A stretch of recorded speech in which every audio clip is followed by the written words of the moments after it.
All right, testing, mic check, testing. Let's get one good clap. Just make sure this shit recording. All right, this shit is recording. I'm gonna get one good clap. One good sound check clap.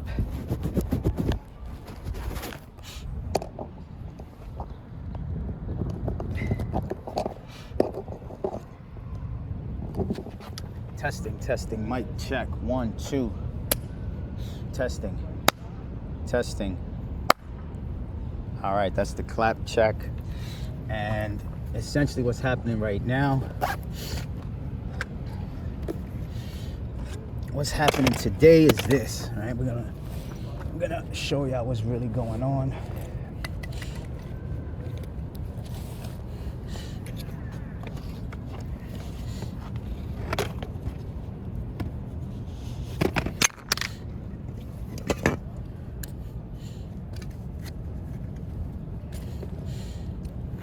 Testing, mic check, testing, 1, 2, 1, 2. This fucking string might be in the way. All right, so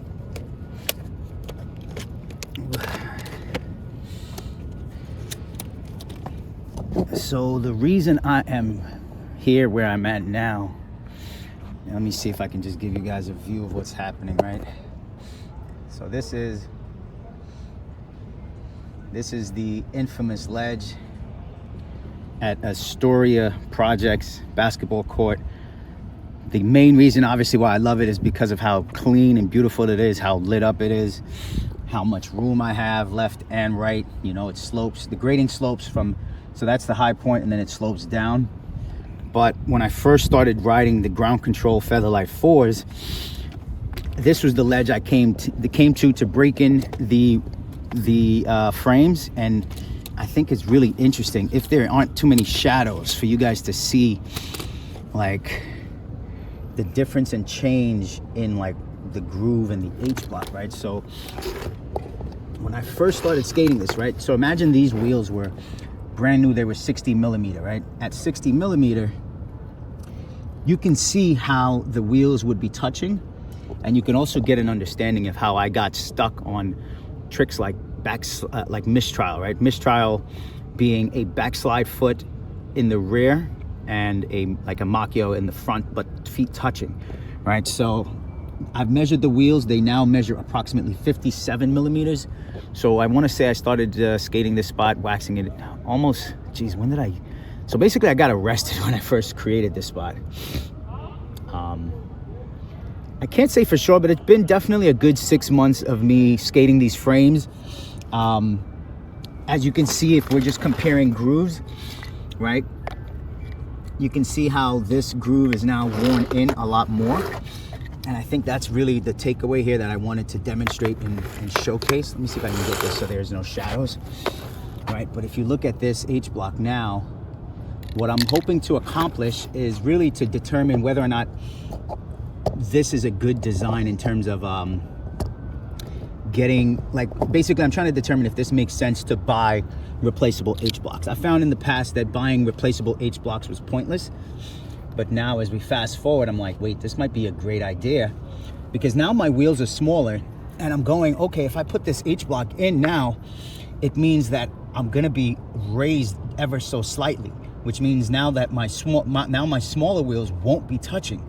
So I'm gonna do a few quick tricks as is to just see how it feels on the ledge, and then I'm gonna switch the H block. So all of that's gonna take time. I think it's worth noting that because of the design of the frames, I have to remove the wheels to get to, well, so basically I have to remove the wheels to get to this, to get to the frame bolts, so that I can get to the bolts behind the H block, right? And I think that's another design concept where there could be improvements. And I want to say that with almost every design, you know, like, again, you're damned if you do, damned if you don't, right? There really is no difference, right? One frame might be better in one aspect versus another, and it's very difficult, I find, to design something that is completely flawless without a reasonable doubt. So the ground control Featherlight 4 frames with the removable H-block. I want to, eventually I want to get a pair of the, I want to say they're called Icon switch frames. But essentially from the Icon frames, my understanding is that you remove a bolt right here. And I think the Kyle Solar frames have that similar concept where you remove a screw here and then you can remove the H-block, which means you don't have to remove the entire wheels and frames just to get to the H-block. But ultimately, this is to me one of the most durable frames out there, just from the beating and the wear and tear that I've inflicted upon them. And I'm just really honestly proud and happy to say that I am, that I was able to skate these and get through the learning curve. The learning curve being getting stuck on dangerous things, falling, biting it. And when I say biting it, I've hurt myself. I think the rail that I hurt myself the most on was a sort of kink rail in Sunset Park, where I jumped on it and instantly tripped, where my wheels clipped. So I think these are all part of the learning curve when you're going from, let's say, anti-rocker to skating flat. But ultimately the goal today is simply to skate them with the new worn down groove and the worn down wheels, right, which are about 30 millimeters smaller. They're about 57. And then also to put in the new H-blocks and give you a comparison on the H-block thickness, depth, to see what has changed. And just to give you a feedback to say, you know what? These are worth getting these frames are worth it, one, and two, they're worth getting the H-blocks and replacing your H-blocks when they wear down. Right now, my H-blocks are not worn down to me enough to warrant replacing them, but because I have so many excess parts and pieces because of the skate shop and things I was doing, I'm like, why not, right? I love skating. I love testing things. Why not? Why not test them the way I want to? So just bear with me while I switch up, change, stretch, and do a bunch of other things. But yeah, this is it. And I'm not sure if this is going to be, I guess we can call this a ground control Featherlight 4 frame update, but it's really, the focus is really on the replaceable H-blocks today. So yeah, we'll get back to you guys in just a second.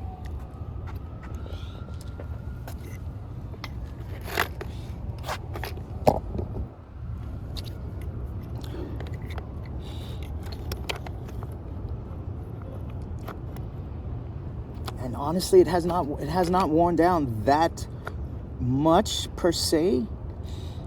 I feel like it's relatively close. I have to do one frame first and then compare the two. But yeah, we'll jump over to that. I got my power drill here, so I'll keep you guys posted. Okay, mic check and clap.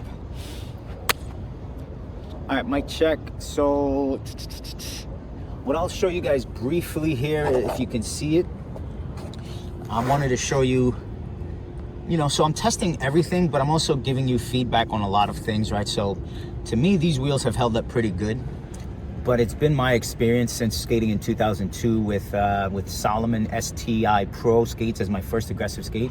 It's been my experience, and I guess I could even say my professional opinion, that when you ride a pair of skates, aggressive skates or any skates, inline skates with the wheels in a flat setup, your wheels are going to wear down a lot slower, right? That also helps when you switch the wheels and rotate them. What I can tell you is that when I measured these, they all are close to 57, right? Even on this boot. However, the ones in the rear come closer to a 56. And I figure that's because of how I brake. And I tend to brake by dragging my foot. And when I drag my foot, I usually drag the back wheel more than I drag the tip of the toe, if that makes sense, right? So I'm skating, and when I'm slowing down, I'm dragging the back of my foot with my toe almost floating off of the ground. So that gives me some food for thought and gives you some ideas as to how products wear down. But I felt it was necessary to show you the wear and tear, right, on the frames. You can see this part that's beveled. It's still pretty durable. And I think the key takeaway on this wheel, right, is that this portion of this one in the middle, if you can really see it, is missing a piece where my finger sits. So it's got a little chunk missing, but still is overall functioning and still overall durable. I think it's amazing that the graphic is still visible. However, I ride most of my wheels with the graphic on the inside for that particular reason.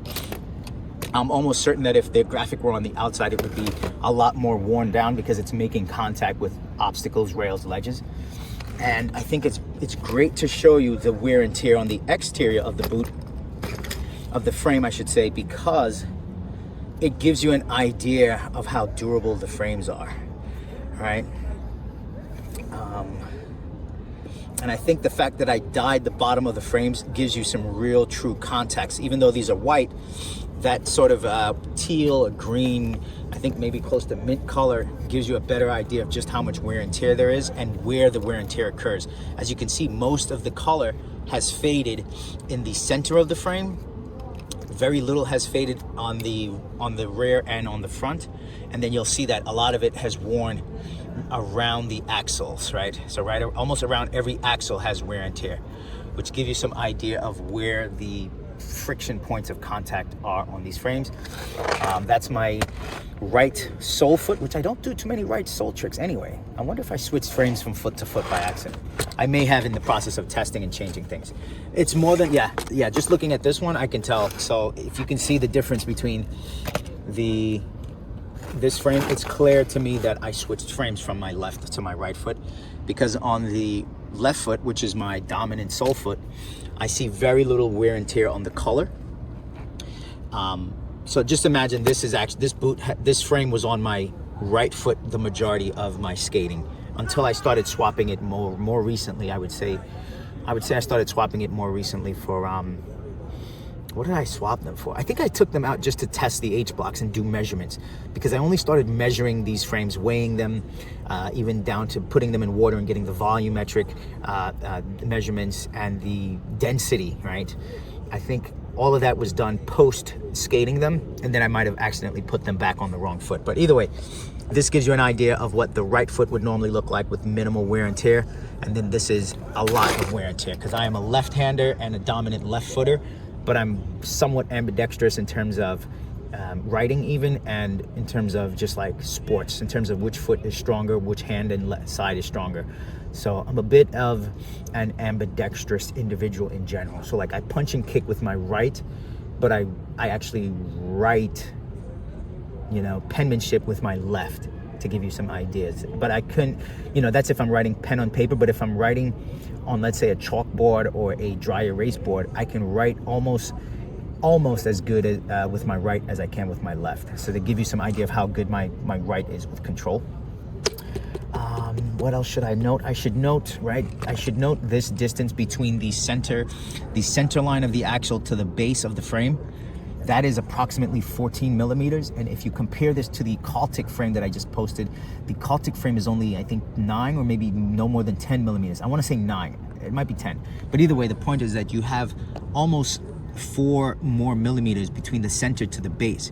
And I'm showing you that because imagine if the Caltic frame, imagine this being the Caltic frame, it means that the wheel, number one, is lower, right? It means instead of the wheel being here, it's a little bit lower, right? If you can imagine the wheel being lower, because the center line of this is about 4 millimeters lower to the base, which means the distance between the axle and the base of the frame is smaller.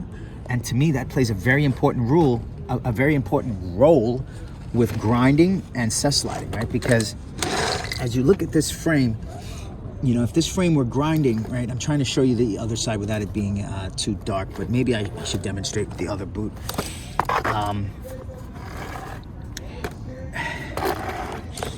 me see if I can give you a better idea here.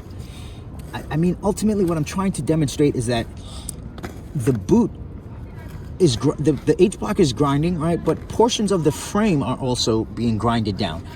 And what you now have, with what you're gonna get with the Caltic frame, and this is again, it's just math and science, it's food for thought. It's not about one being better or worse, but I think ultimately the Caltic frame having a smaller dimension here means that you won't get this great angle, and you're likely to wear the base out faster. Meaning that chances are you're gonna get damage to the axle sooner than later, as opposed to a frame like this, which is to me designed to last a relatively long time. So that being said, That's the frames, that's the axles, that's the H-block.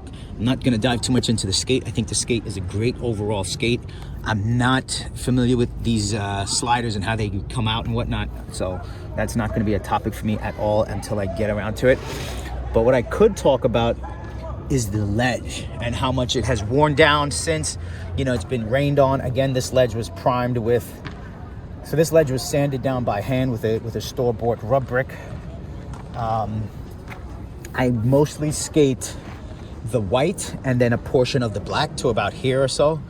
So it hasn't gotten a lot of skating in my knowledge. I haven't seen other people skating it, but it also has had a lot of lacquer. So I did more of a professional treatment on this ledge so that it would be more permanent as opposed to something like this. So this is what the edge looked like in the beginning, if you can actually see it. So it's got these little granular stones, and I made certain to kind of get rid of all of that inconsistency. So what I'm gonna do before even waxing this ledge is just go for the grind. And actually, now that I think about it, I should just put the skates on and go for the grind now. So let's do that, because I can change the H-block later. Let's get the shin guards on. I'll also note that I'm not wearing my crash pads because I'm actually mic'd up and I'm keeping the mic on me, and I don't want to damage a lot of these things, and it's going to take too long to put the crash pads on underneath. I got to take my pants off. So I think shin guards, skates on the feet, do a couple tricks in a particular order, you know, groove tricks that I know I normally get stuck on, see how they perform. Tricks that I specifically got stuck on last year around this time, or last year around the fall, and then take it from there. All right, let's put this down.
Oh, okay, so I'm forgetting that when I skated at Roosevelt Island, I actually damaged my skate lacing, so I have to take a minute here to readjust these. That's what happens when you skate rough concrete, man.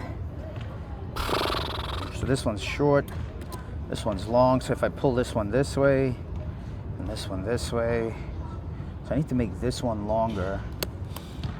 So that means this one is fine here. So we're pulling this one, right? And then we're pulling this one. Then we're pulling this one. Totally forgot about that. Totally forgot because I fucking spent 3 days in police custody, so. Whew.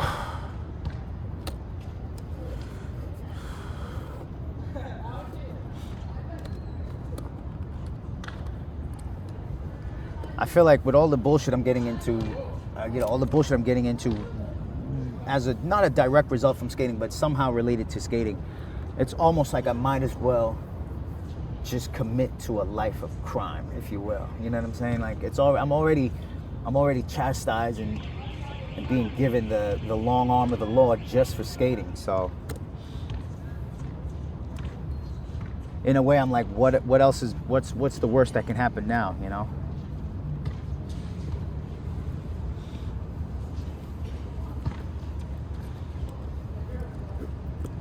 Done seen it all, done been through it all.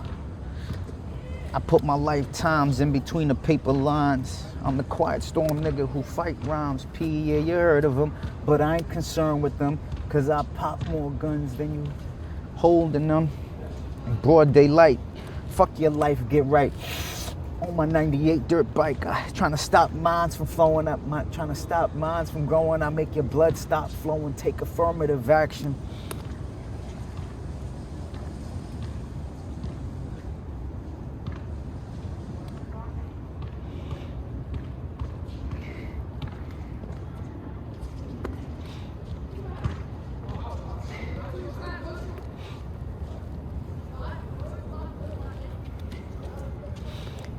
To any ass if he asking. Now here come the Mac 10.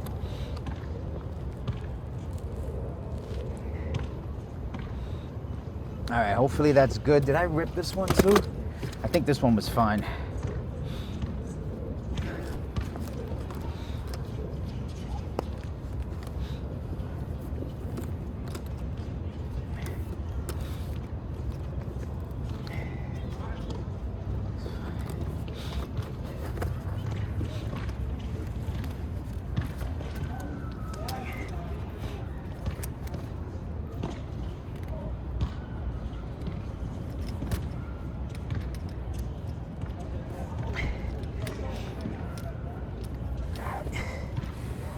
Oh yeah.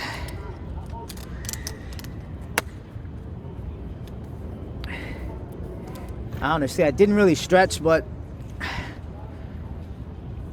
I don't feel like I'm, number one, I'm not wearing my pads, my crash pads, so I don't feel as if I have to jump as much and stretch as much, because the crash pads really limit my range of motion.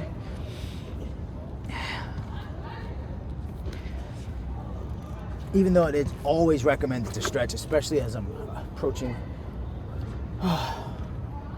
40 años. 40? Yeah, sí, 40, no 50. 39. Oh shit. Fucking lace this one up too tight. Something else I really dislike with some skates is that you have to, like, the lacings really play a huge important role in the skate. And to me, it's great. I love that you can customize the level of intensity or tightness or tort, not torque, but tort, T-O-R-T, that tightness. And I prefer a skate where I can throw my foot in and go. And if I'm being completely honest and frank, the rollerblade blank Sean Keen skates that I've tried, which I guess are the same as the team skates, they are a skate, like no bullshit, that you can throw your foot in, click the buckles, and go. I rarely did my lacings on those skates when I first got them. I only started doing the lacings as I started to break them in more and more.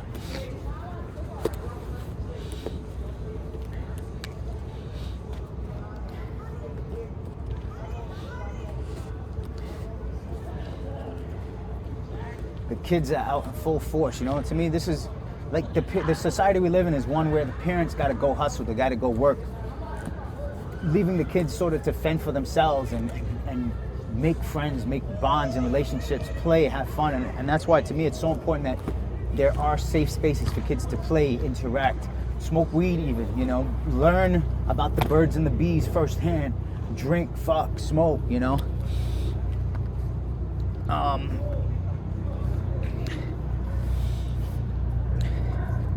And I would honestly love nothing more than, like, days like tonight when I'm out skating and there's kids playing basketball, smoking, doing whatever they're doing. I'd love nothing more than to be able to say, yo, here's like 10 kids in the neighborhood that want to skate or that have skates, and they're like, yo, let's skate.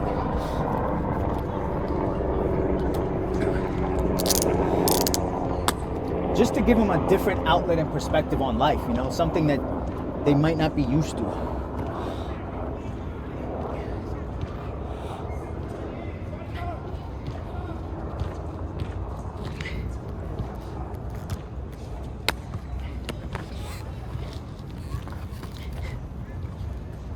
All right, so hopefully this mic is okay. It's not too much in the way. Hopefully there isn't too much noise and sound with the banging and bouncing, but I'm gonna essentially try to get to it. Do a little more stretching. My knees feel a little weak. I'd love to put this camera somewhere in a great spot, but maybe I'll just focus on, I don't know. Again, I'm not gonna wax it first try. I'm gonna try to skate it without wax, which I'm not sure it's a smart idea. But without wax lets me know how good this thing has held up. So I kind of have to bite the bullet. we're gonna go back royale.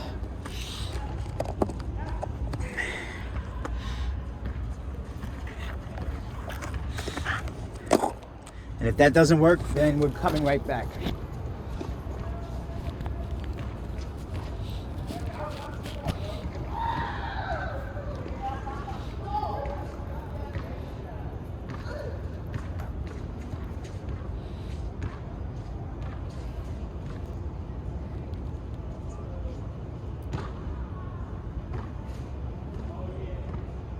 Testing.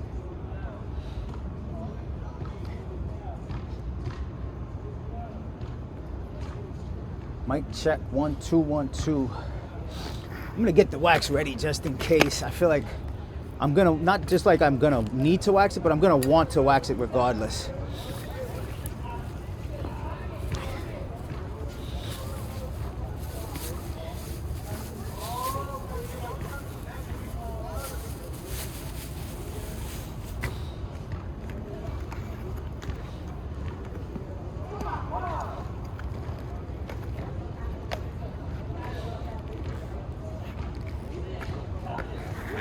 All right, it seems like it could be a go.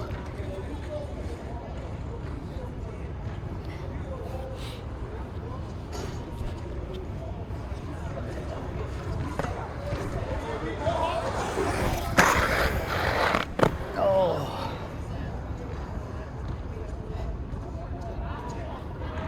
All right, no bullshit. I feel like I got stuck a little bit.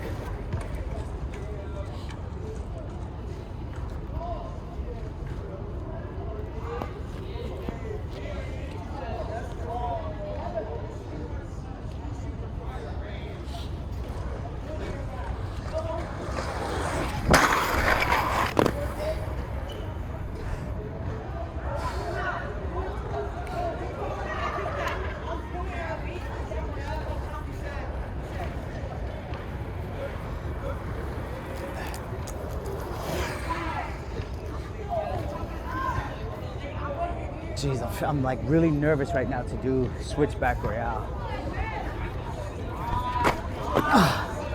Alright, I'm not gonna do any crazy shit. Let me just focus on the sold. Alright, you know what? I'm fucking up. I gotta focus on the tricks that I got stuck on when I first was here. Those tricks were mistrial and all of the groove tricks. So that's royale. So let's try to switch forward royale. Oh, I'm getting stuck. Part of it's that I feel like maybe I'm not fully warmed up.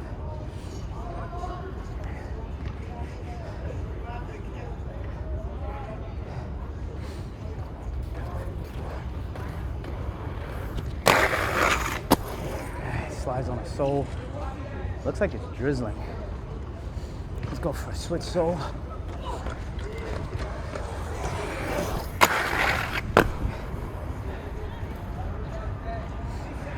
Oh yeah, it's definitely drizzling. Just like last time, wow. Mistrial.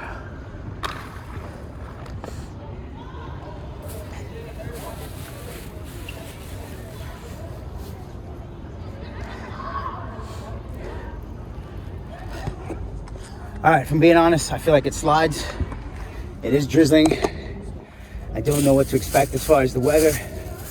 I have a little pouch to throw some of my rain stuff, like in case it rains heavy. All right, I don't know if you can see right here.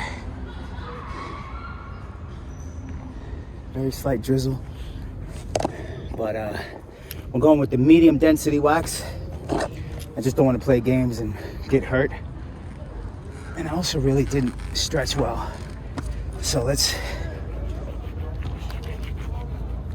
And right here, actually, I got caught up.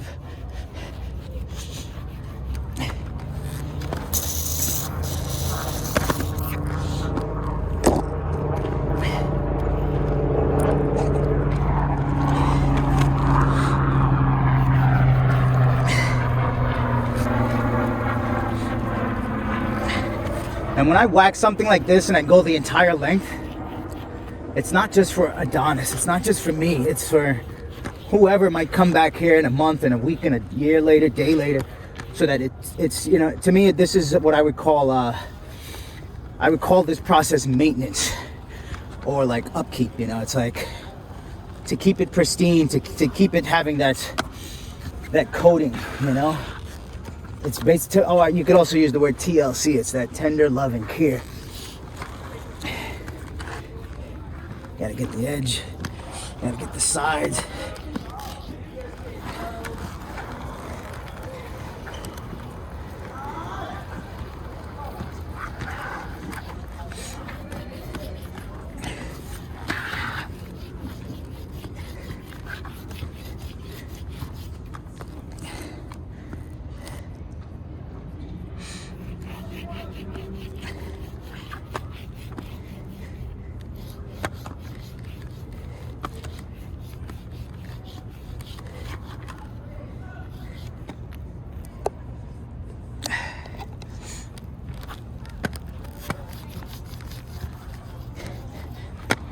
Yeah, I feel like wax is necessary.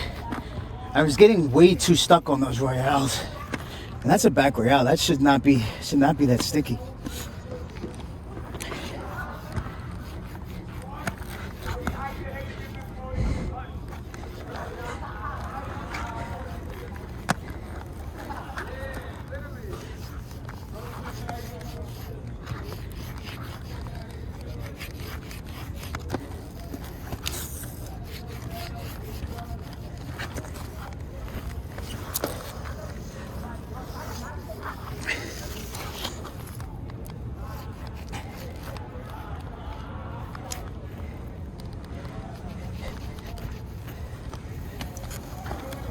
All right, so if you step back, I got most of the top. I didn't get all of the sides, but I don't feel like I need all of the side, but let's just do it.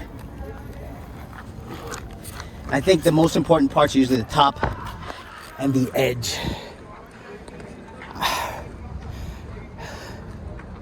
Don't remind me that I know the ledge of a razor blade, box cutter, straight edge. Razors go straight to the face and the head. This is deep and talk is cheap. Get cut and bleed blood from your waist to your legs. Get cut and bleed blood from your waist to your legs. And your feet leak. Achilles cuts won't heal for weeks. Can't walk, can't talk without a surgeon's touch. Keep calling my bluff and keep pushing your luck. Bet Team Pushy will stop pushing their drugs with a $150 nip tucked to abdomen, spilling your stomach and guts. Fuck it, I think I said enough.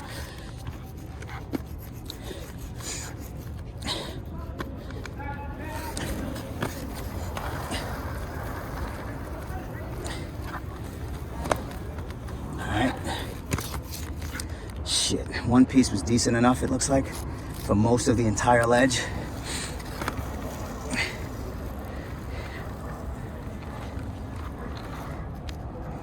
Areas like this, see, like this crack eventually will deteriorate into something that becomes more of an issue. Even, you know, all of these cracks. You know, if you know concrete and you know engineering and architecture, parking garages, sidewalks, these are all things that commonly get ECB, right, which is Environmental Control Board.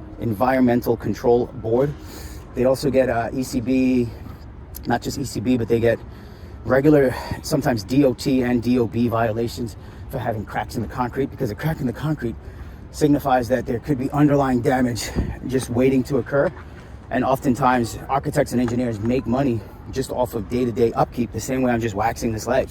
You know, they'll get called in, sometimes they'll get paid a couple $1,000s to just do an inspection and look at a concrete ledge, and maybe the architect or engineer gets paid a couple $1,000, but me as the layman or the intern or the apprentice, maybe I get paid $20 an hour, $80 an hour, $40 an hour, depending on the level of expertise and years of sophistication or experience. And I share that because these are all parts of my goal with the Skate Association, is so that I can start getting younger children involved, not just in the skating aspect, but the architectural aspect, you know. Sure, you might make some money selling drugs, but wouldn't you love a job that pays you $1,000 in one day just because you know what you're doing? Like, how awesome would that be? Sure, you can make that selling drugs, but like, there's a risk that comes with that, you know. The only downside, I guess, to doing it the way I'm talking is that a lot of the money is on the books, you know, and you have to then file taxes. And I can be the first one to tell you that dealing with the IRS, and when you start making like more money, more problems, you start making, you know, $10,000, $50,000 on projects, the IRS is looking at you crazy, like. And it's that weird medium in life where you're not poor, you're not wealthy, you're right in the middle where you make just enough for the government to rape you, so that you're kind of stuck in this place where you're like, you really have to you really start seeking alternative means, you know, or creative. I don't want to say criminal, but you start seeking creative ways to avoid paying taxes, or not to avoid paying taxes, but maybe to lessen the blow. And part of that is getting people involved, maybe paying other people to help you, that will help reduce your tax burden and your tax liability. Like this right here is perfect, right? You know, sometimes it just helps to smush that wax in there. Smush it. Right. And this is the worst part that I don't like, when the wax gets on the floor and gets all over the ledge. And that's why I don't like using the very sticky Jesus candles, oil-based wax. Any wax that is contained in a glass, to me signifies that it's a very heavily oil-based wax. And so we just went through one of these, and now we're gonna go through a second one. So this, not a second one, but maybe just a portion of one here.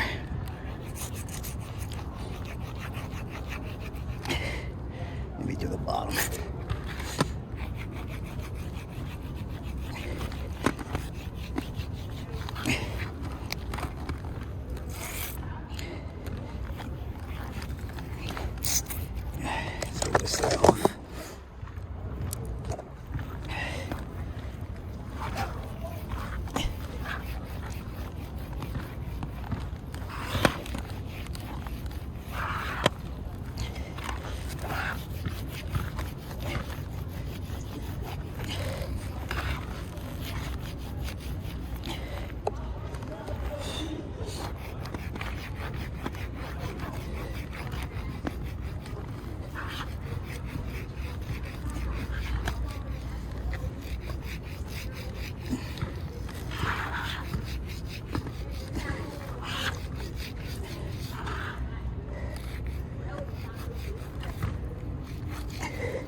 Like I said, I really don't need to wax all of this, but I hate coming back and then seeing, it's no different than you're a graffiti artist or a painter or sculptor, but specifically a painter, something with the paint art, where you come back to your mural, you know, maybe it's the Nas mural in Queensbridge, or maybe it's the RIP Prodigy, and you notice all the letters are faded. You know, you want to bring it back to what it looked like, so you have to keep doing restoration and upkeep.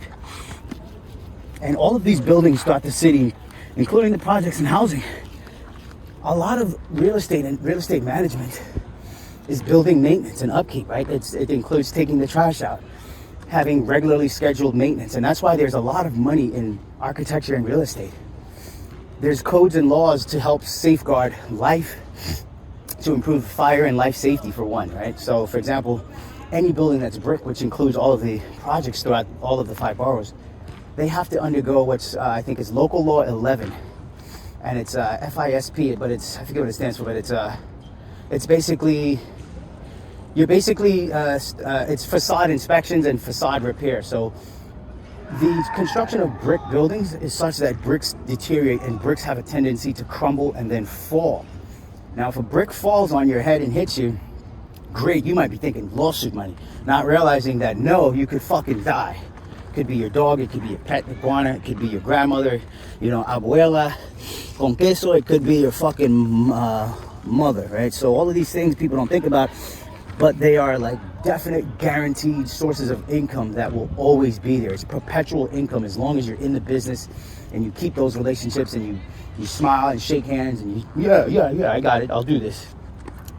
I don't mind doing it, but I am very inquisitive and I'm always looking to grow and expand. So I think ultimately the trajectory for me, if I had to pick one, would be to become an architect, so that I could always bounce around. Like if I became an architect, licensed architect, I can travel the world. The only other way I can do things of that nature is if I somehow escape the matrix, maybe jump into entertainment, or some sort of art where my art sells for astronomical dollars, where, or maybe I do some kind of cryptocurrency NFT type of work where I'm paid for life, you know, and paid in full. Jeez, I can't believe I'm still waxing here. But this is that flow state where I'm doing something I love, I'm doing something I enjoy, and I'm sharing information that could save a life, that could help put someone in a better position. You know, I think too often people look at industries and go, or especially an industry like architecture, I think too often people look at an industry and go, yo, I want to do architecture, but I don't want to do design. Like, oh, I don't want to do this. But if you understand architecture, right, and engineering, there's two things I'll tell you guys that has been told to me, and it's a bit of like an insight, industry insight, and it's like a comedic phrase. And the phrase goes, architects know nothing about everything, and engineers know everything about nothing. Get me? Architects know everything. No, sorry. Architects know nothing about everything. So consider me an architect. I know nothing about everything. Right? It's like a jack of all trades, an architect, if you think about it. And an engineer is the exact opposite. They know everything about nothing. Meaning an engineer, you might have a concrete engineer who's under the field of civil engineering or whatever, and he knows every fucking detail about this thing here that you might consider nothing. And when they say nothing, they mean he knows everything about this little task or this little field. Whereas an architect knows nothing about everything. What that's saying, what they're implying is that I know very little about everything. Right? If that makes sense. So it means I know just enough about concrete. I know just enough about paint. I know just enough about foundations. I know just enough about plumbing, electrical. I know just enough about roofing, shingles, and waterproofing membranes. I know just enough about the environment, the natural environment, the soil, the pH balance, the vegetation, and the locale. I know just enough about the temperature, the rain, the patterns, the season. Meaning I know just enough, or almost nothing. I know nothing about everything, right? If that makes sense. So I know nothing about every little detail there can be. And because I know just a little bit about everything, or I know nothing about everything, I can confidently, damn, it's fucking drizzling. I can confidently lead everyone else who is, quote unquote, an expert in their field. And I can say, hey, this is this, and then I consult with them. And it's no different than a director in Hollywood or a filmmaker. You have to know a little bit about every other field in order to properly direct and orchestrate the production of a major movie. But anyways, this is all waxed up and it's drizzling, so I guess I have a chance to skate. Hopefully my things don't get wet. I'm gonna put my stuff away and then just skate.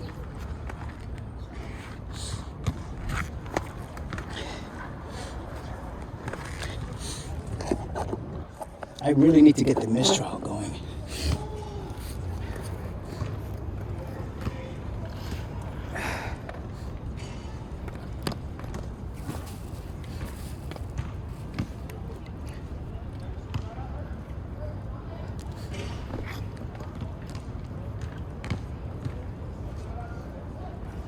Fuck, this shit really coming down? Damn. Shit. Fuck it.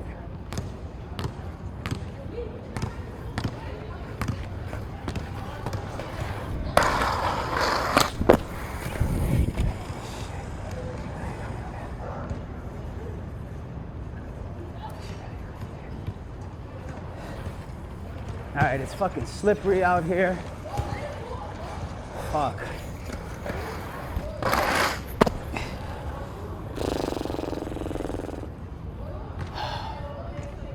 You good, you good. I'm just gonna be around on the outsides. If I'm not in your way, that's all right.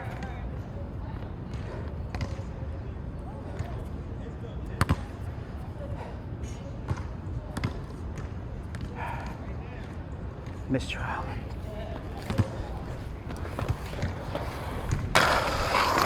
Oh, fuck.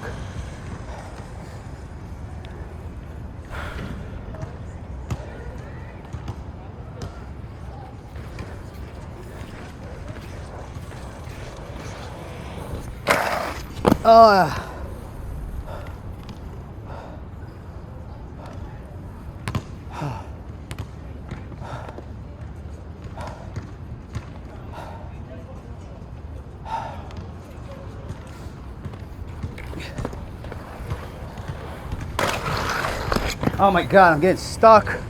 I'm slipping.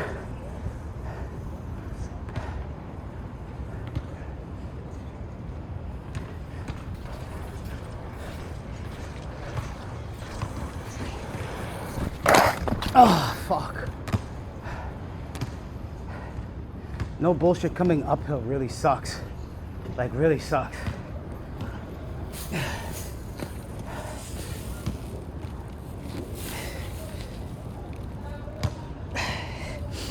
All right, mistrial. All right, so far I'm not really getting stuck, but the drizzle is pissing me off.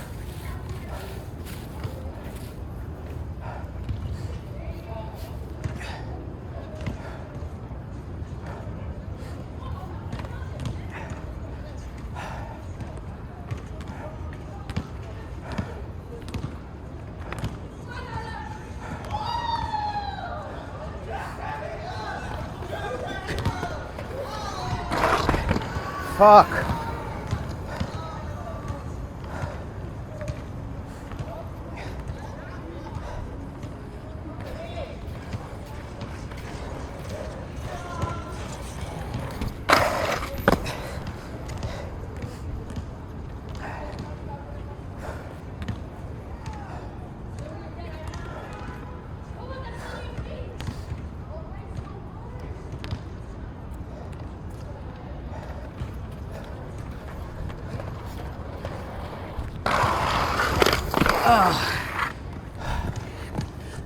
How are we looking? We looking all right?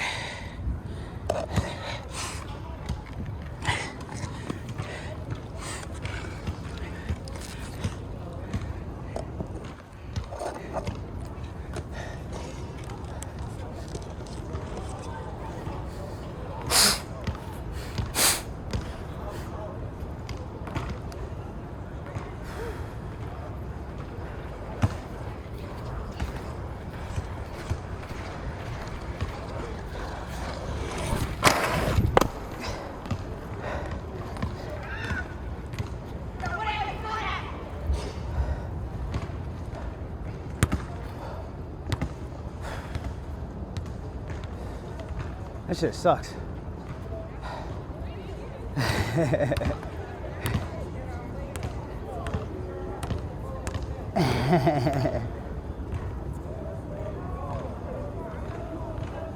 Yeah.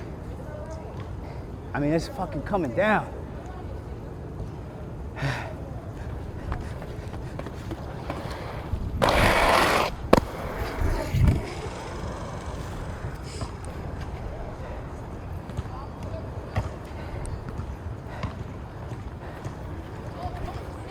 All right, the worst part right now is that my feet are slipping. All right, we're gonna try to take a break and I don't fucking know. Look at this shit. Let me do a quick clap. All right, so we're still recording. I'm still recording on the mic. And it's coming down, but the court itself is very slippery. Right next to the ledge is somewhat dry. I'm slipping, trying to come uphill. I still want to switch out the H box, but that means everything's gonna get wet and rusted, but whatever, right? Fuck. I could have sworn I checked the weather. Didn't say nothing about rain, man. Fucking cloud seeding bastards. Always gotta rain on a nigga parade, man. Anyways, y'all kids ain't supposed to see this shit. Niggas supposed to been quick.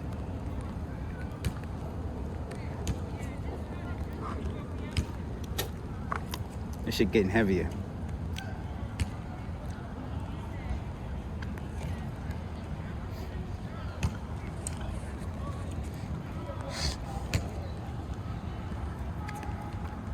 If you know me, it takes a minute to pack this shit up.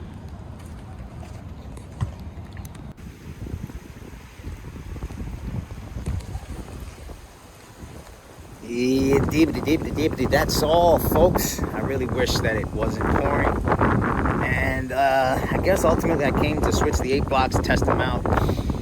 Hindsight 2020, nah. I mean, even if I switched the 8 blocks and started grinding, still wouldn't have been the same. But what I really enjoy, the reason why I'm here now and I'm contemplating staying, if I could if I could wait the rain out, is the simple fact that I love a setting like this where the lighting doesn't change. I find too often when I do daytime filming, the sun moves, right? And that's why Hollywood and all these big production companies use film studios. That's why when you record music, you do it in a recording studio. That way you control the environment. So there's no planes, there's no helicopters, there's no rain. And most importantly, the lighting doesn't change when you're trying to set the scene. And for me, the scene changing, obviously the rain is one issue, but the lighting to me is perfect here, right? You got these giant lights that don't ever change. So I wish I could stay. You know, if I had an idea that the rain was going to subside in an hour or two, I might just post up somewhere and dry because it's soaked, review the footage, charge the batteries, etc., buy new batteries. But as of right now, this is looking like it for the night. And this is probably the third time I've come to Astoria. And I checked the weather firsthand, knowing that it might rain, it might not rain. As far as I was concerned, it was not going to rain. So now I'm just like, fuck. But I guess I'll come back another day. Anyways, this might be the wrap up. Testing, mic check, testing. Let's do a clap sound. Testing, mic check. It is pretty windy, as you can see.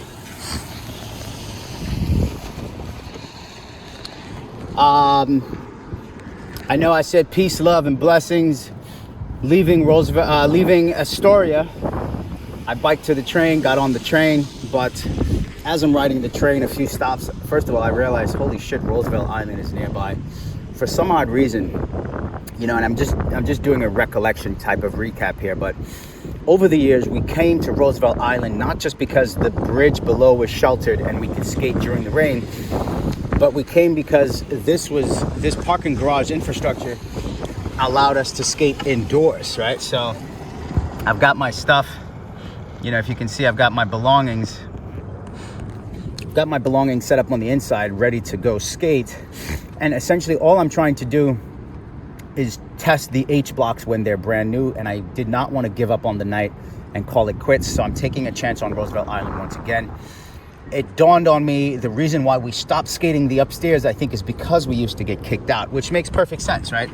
And I don't recall it vividly. I can't say for certain, like, yes, we got kicked out all the time, but maybe we got kicked out once or twice and it was enough, more than enough for us to say, hey, whatever, we don't need to be up there, we can skate downstairs and deal with the few obstacles, right? So when it does rain, like it did rain earlier, even though the area is sheltered from direct rain, the drainage system still has rain that pours and then the ground eventually gets wet. Now, compared to where I just came from the basketball court with a sort of painted surface, I would have loved to stay there, and I probably could have waited until the rain subsided, which would have taken half an hour or less, or roughly half an hour to an hour, right? Let's just say half an hour to an hour. But the point is that I would still have to contend with a wet ledge, a wet floor, slippery surface, slippery circumstances. And ideally, it would have been best for me to stay there because I wanted the lighting. But I'm at the point now where I'm going, you know what? The whole point of these videos is to showcase New York City, showcase the lifestyle that goes into aggressive inline roller skating. So I'm at the Motorgate parking structure facility. The security booth to enter is basically, you know, once I enter here, let me go inside, see if I can cut down on this wind. But once we enter, right, if you can hear my voice, that means anyone upstairs, below, and possibly even the toll booth security and parking garage security facility can hear my voice. Now, this is north, right? So that's Queens Astoria, that's Queensbridge houses, that's the Con Ed plant. The ledge that I just recently waxed up is part of the footing of this bridge.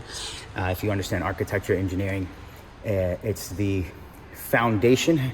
A foundation has a footing much like my body has a foot, right? So my leg is considered my leg is considered a part of my foundation of my human body, in the same fashion that a bridge or an architectural structure has a leg. That's considered the foundation.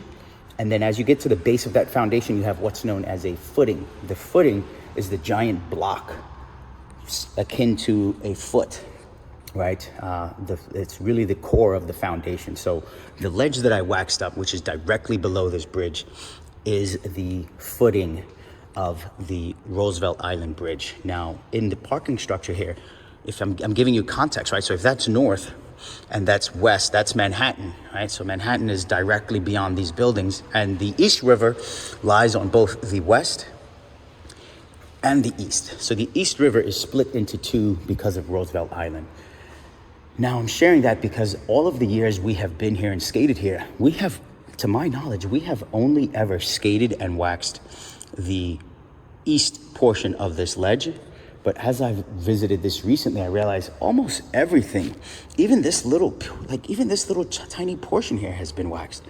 And I don't know if, and it's one of these things where, because it does not, first of all, I don't know who's skating it, who's waxing it, what type of skaters, rollerbladers, inline skaters, roller skaters, skateboarders, BMX. I don't know who could be possibly waxing these and skating them.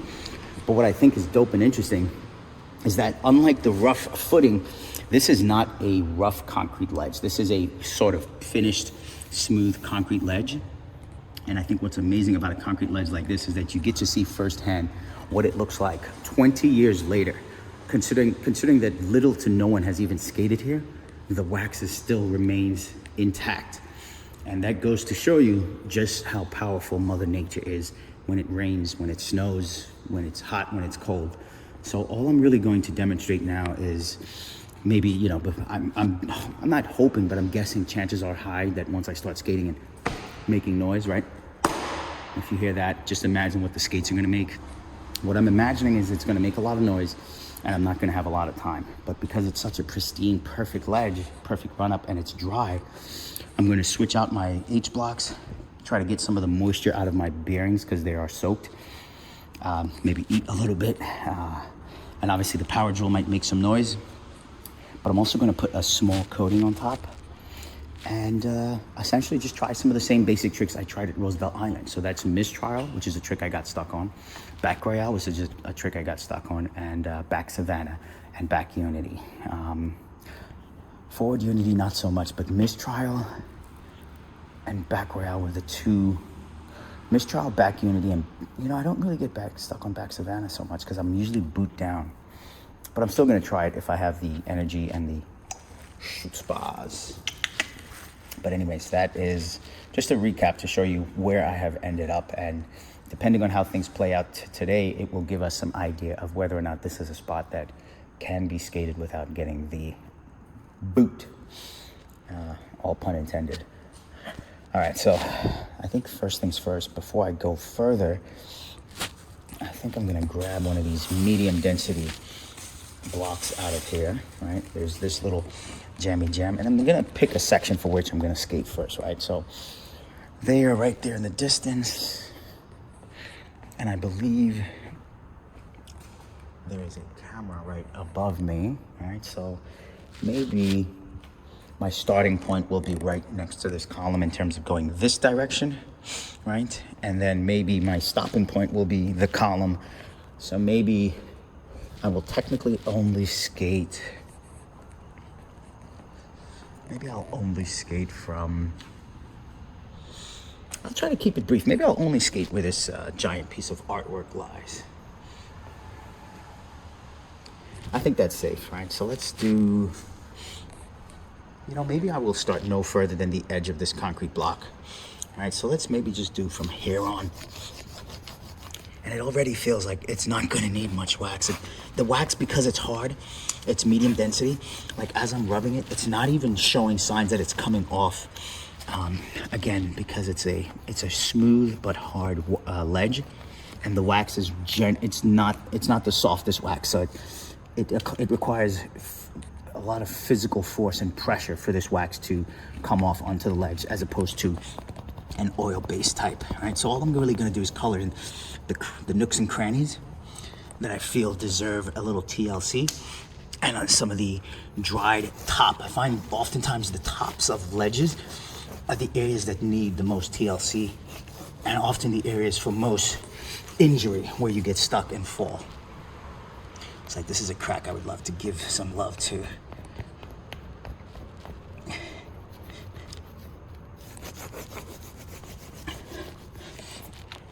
And now that I'm doing it, it looks like some of it is actually coming off. but I gotta apply a lot of pressure.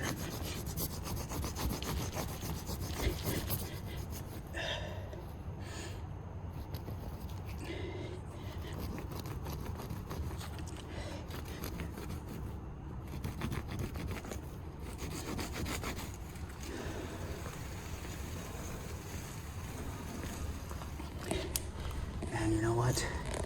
Let's just mount this here so I can go freehand.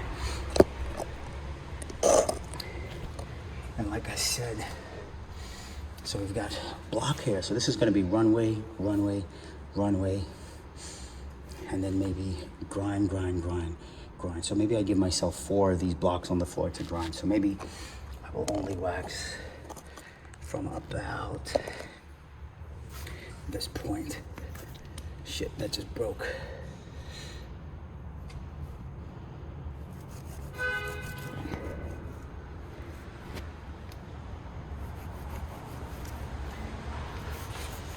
Mr. Miyagi here, you gotta use 2 hands. Wax on, wax off.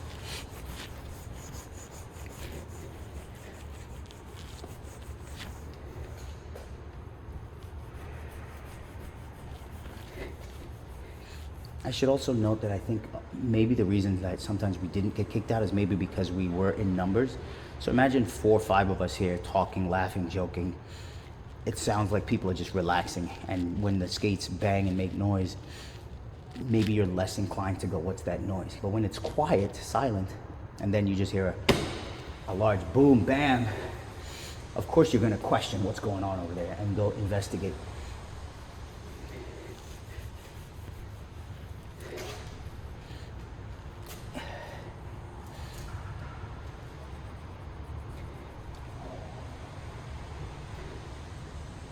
Nooks and crannies.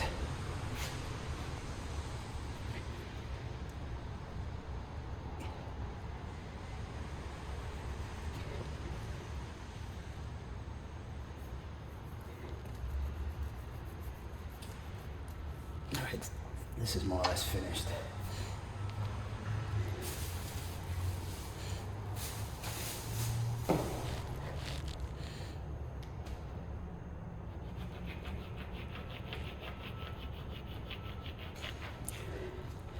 I also generally like to do this type of work because to me it's my exercise. People go to the gym, they do pull-ups, they do crunches, they do dips. When I go out to skate and I'm carrying a BMX, a pair of skates, 1 backpack, a drill, and sort of a, what do you call these things, like a smaller bag across the front, and all of the lifting, the waxing, the sanding, the motions, the movements, the climbing stairs, like even this, I consider all of this part of my workout. You know, I would say this is in a way akin to physical therapy in some ways for some of these shoulder and arm injuries. But I've never been a fan of someone who can just go to a gym and do an exercise when I can be outdoors or outside in so to speak, with nature.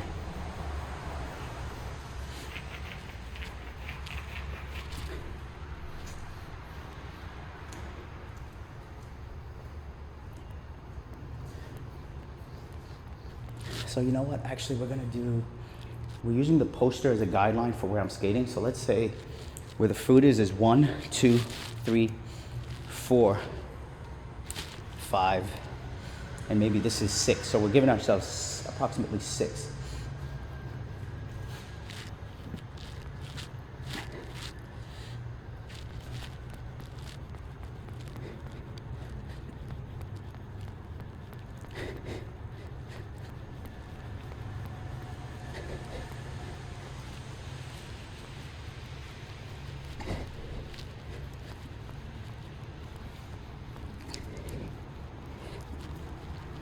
And I don't know if you guys have, if you've watched my my short spot check videos of Roosevelt Island, but I just discovered this, and if you're hearing this and watching for the first time, Roosevelt Island essentially it has the most futuristic trash collection system that uses a vacuum.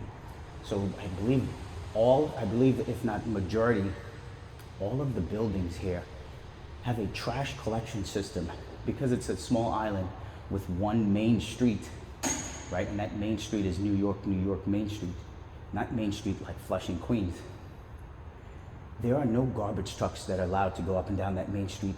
Not allowed, but there are no normal sized garbage trucks that you see throughout the city. And there is a vacuum assisted trash collection system that sucks all of the trash through giant 12-inch pipes, if I'm not mistaken, maybe larger in some cases, from here to a facility just beyond the Motorgate parking garage. That is the same facility that Alex Nunez rolled to grind on a yellow rail, and then I think maybe 450'd out in one of the Be Unique videos. But I say that because the irony, and I don't believe in irony, I don't believe there's coincidences. But if you go online and do your research, you'll find out that this vacuum assisted sanitation system is one of only two in the entire United States. Roosevelt Island is one, and the other just so happens to be in Disneyland, Florida, or Disney World, Florida, whatever the case is, Disney, Florida. Now, the ironic or coincidental catch that I'm pointing out here is that Department of Sanitation New York, DSNY, just so happens to spell Disney, if you will. So just figure that out, go figure that. And when you think of just like society and how things are planned on a giant scale, and you talk about Freemasons and Illuminati and all these things, I don't think they're designed to keep people necessarily oppressed. I just think that sometimes they're so advanced that you cannot possibly understand all of it unless this is the nature of your business, right? So my nature of business is architecture and real estate, so of course this intrigues me. It's also sustainability. It's also environmental. You know, I'm very environmentally conscious and aware, even though I do dumb shit here and there. I just thought it would be very interesting for you viewers, the few of you, to understand that Disney just so happens to be DSNY for Roosevelt Island. The same structure at Disney is the same facility that we have in Roosevelt Island, and they both sound or spell Disney, Department of Sanitation. So it makes me question whether Disney World is really a real person, or maybe Disney was just an acronym for Department of Sanitation.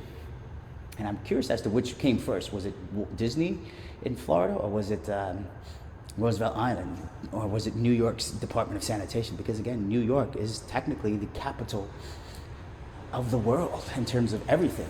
And the design of this infrastructure originated and exists in Switzerland, right? Like when you think of Swiss Army knives and Swiss Army backpacks, they are one of the best originators of compact technology and just sustainable technology and architecture. So I say that and I share that so that anyone looking to do bigger things, design things, and help improve the world as we know it, maybe you can look towards Switzerland for some inspiration. But I would also say look everywhere. Don't be afraid to look into Africa. Don't be afraid to look at Egypt. Don't be afraid to look at even places like Germany.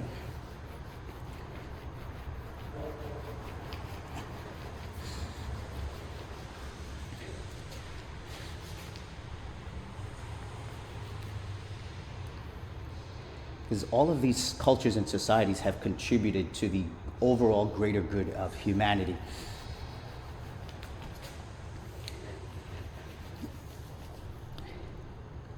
Regardless of how negative they may be portrayed or perceived in the media or in history books.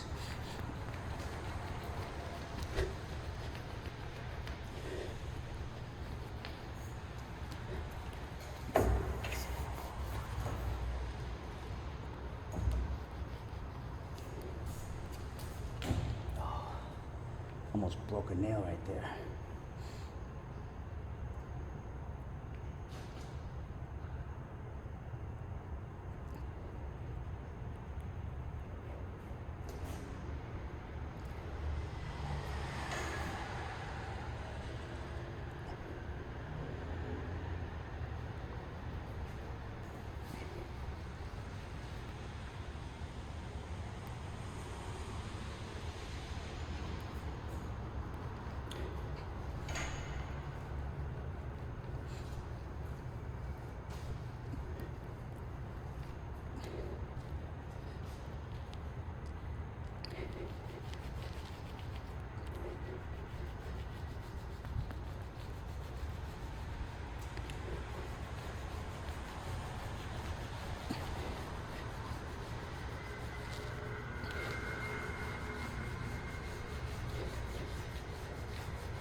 Now, because this floor is soft and, smooth, I'm a little concerned because there's a lot of wax that's falling onto the floor that's crumbling, and that could be disastrous as it's flaking in some parts.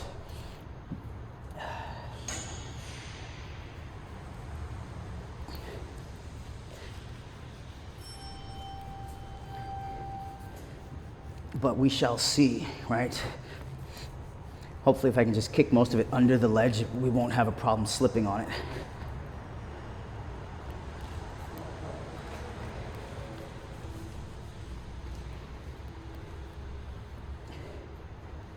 And I am pretty confident that this looks good for now. So I'm going to quickly try to swap these frames and H blocks. Again, keyword try.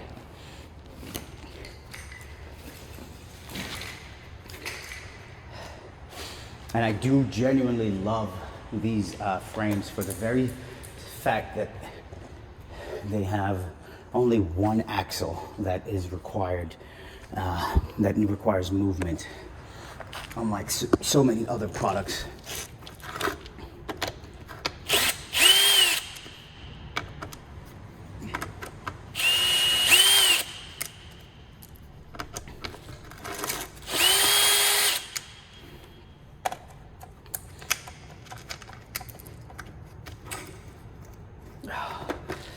Let's get a tool. Trusty sonic tool.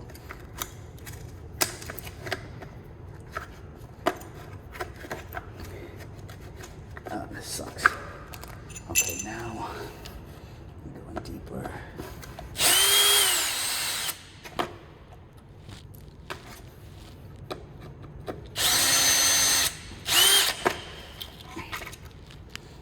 Okay, now we've got these two on top.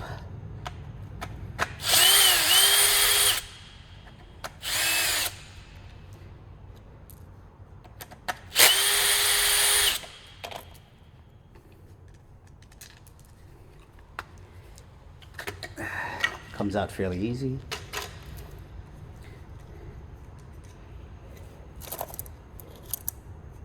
Take these out. All right, so here's a side-by-side comparison. If you can see these H blocks, and you can see like the height, when I put my finger across it, the highest point here is relatively the same. Only the edges have gone down considerably. I don't know if you can really see that, but maybe from different perspectives. All right, maybe there's a better way to show you this.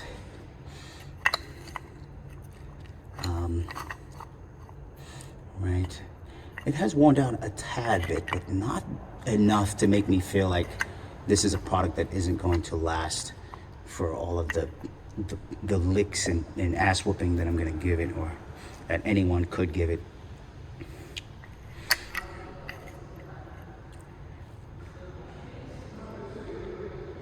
All right, you can see this side's more worn.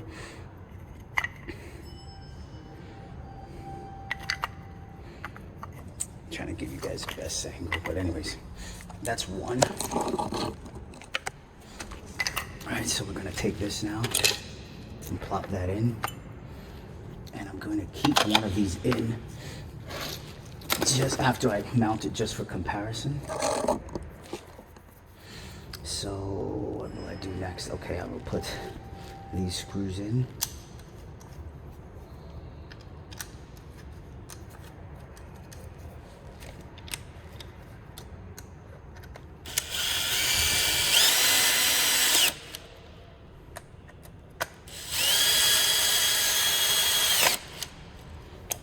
So that's one down.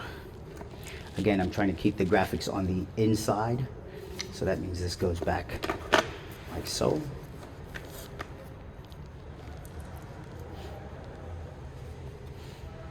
Put you guys up here so you get a better view.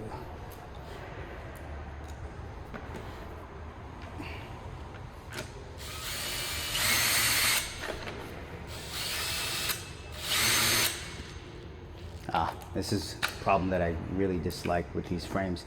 Oftentimes the receptacle on the inside of the boot moves, and that can be a bit of a problem where you have to take the liner out. So bear with me. If I have to fucking do that, we will.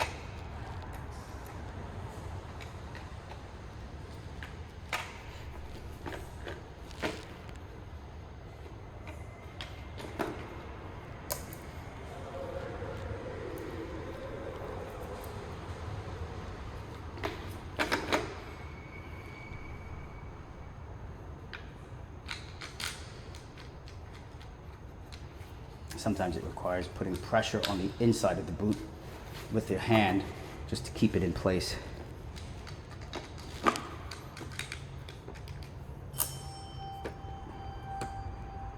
Oh, this is definitely not something I'm a fan of. And what do you know? It's not working, so I'm probably going to have to take this whole thing off. This is definitely one of the nuisances I could do without. But again, not the end of the world. This is the inside of the boot. This is the outside. So now I'm holding that piece in place. And then this is the frame bolt. I'm gonna get it started just so that it catches. Okay, that's good. This is the other one. Same concept, apply pressure.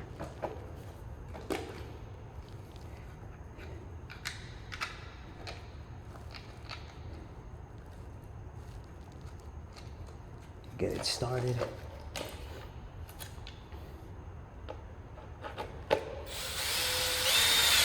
All right.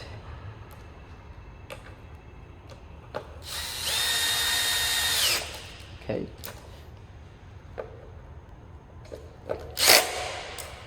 All right, so that's that. This was the back wheel. This was the front wheel.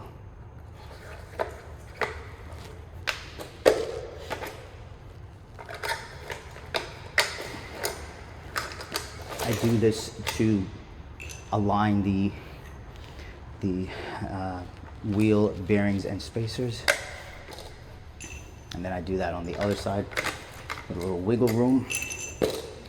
Get this one started. We will repeat that process.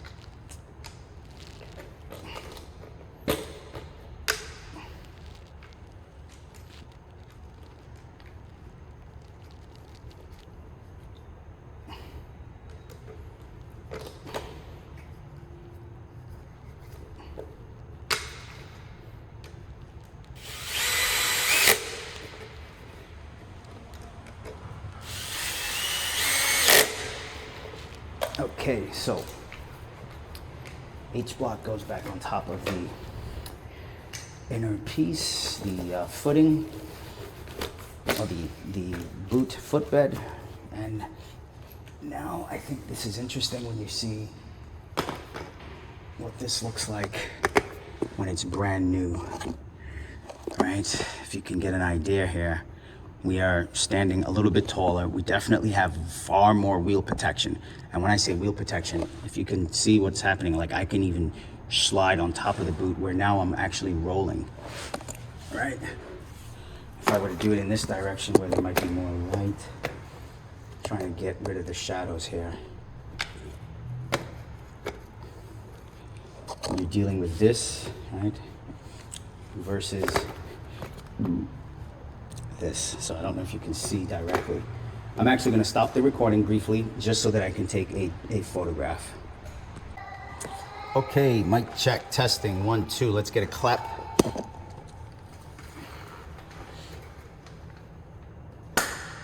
Let's do one more clap. That's the clap check sound test so that we can sync the audio with the video. And as I am speaking of the devil and he shall appear. It makes a world of difference when you're not hungry, man. I seriously realize like hunger is no joke to play with, but I'm questioning who actually comes and skates here. And guess what? guess what? Guess what? It puts a huge smile on my face to know that the patina gang, if you will, not that I believe in such a thing, man. I believe everybody needs to do for themselves, first and foremost, right? DIY life, DIY gang. But CFL NYC, Butter TV, and Jump Street puts a giant smile on my face to see that up there.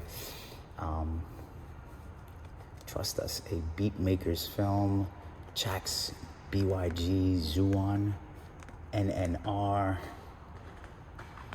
Bend and Blaze, Andrew, Revlate, KCBC. Either way, like just seeing this stuff up there puts a huge smile on my face to know that the aggressive inline skate community is out here in some capacity, in some force, doing their thing. So it's just an honor to be here.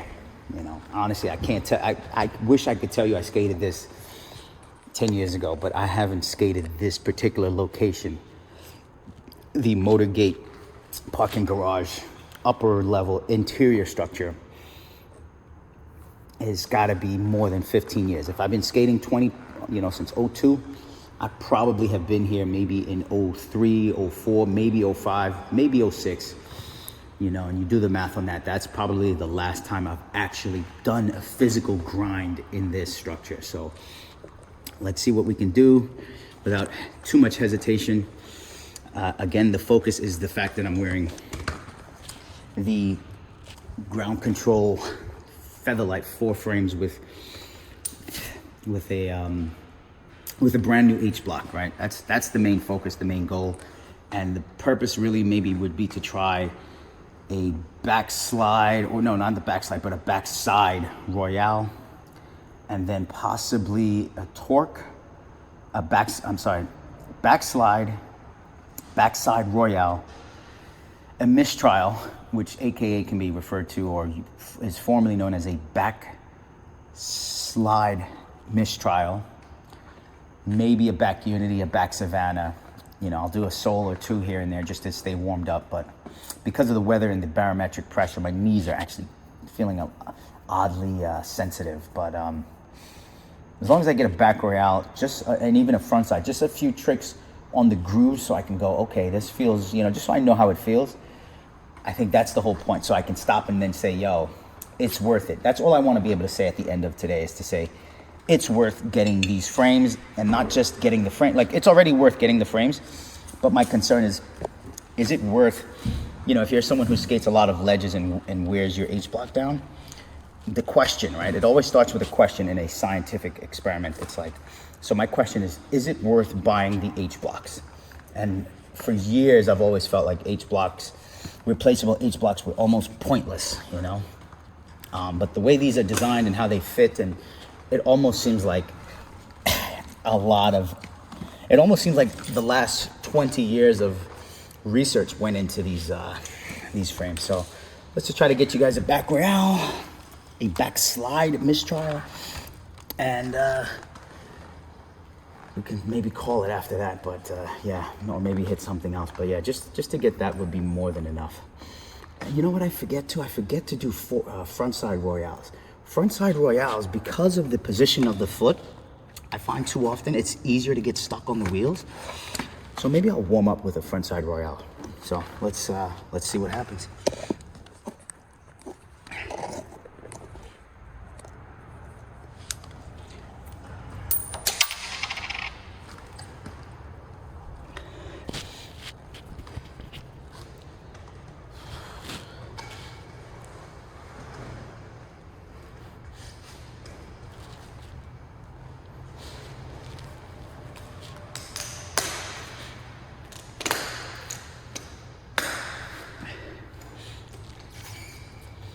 So I'll do a backside Royale, then I'll come back frontside Royale.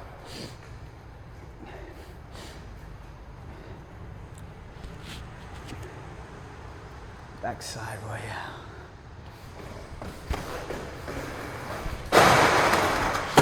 Oh my God, that felt magnificent.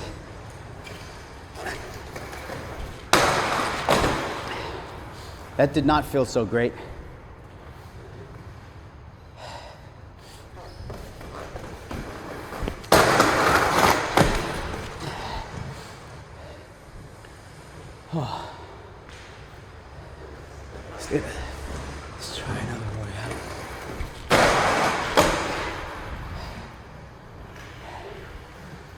That was only one Royale, but that felt amazing. Fuck my knees.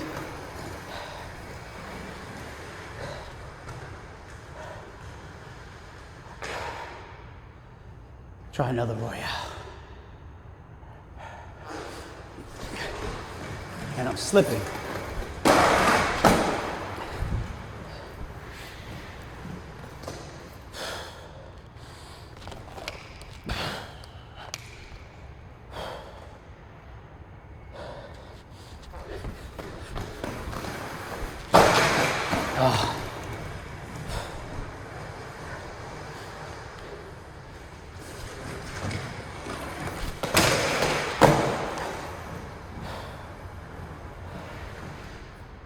I'm slipping.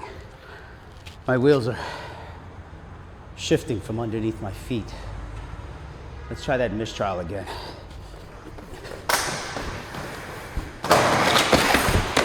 Oh, that was close. Rushing it. Out of breath.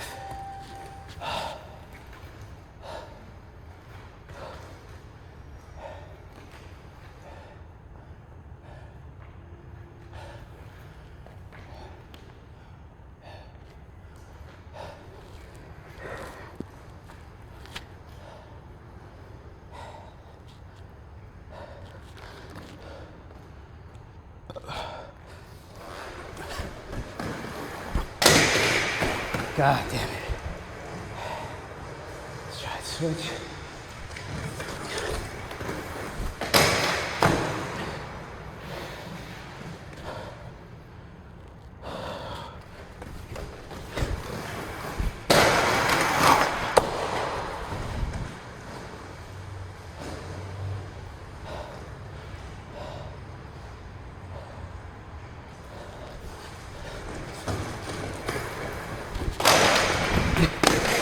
Holy cow.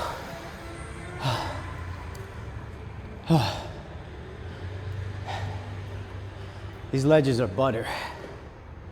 No bullshit. I'm happy with the mistrial, but I didn't like how I came out. Let's try back torque.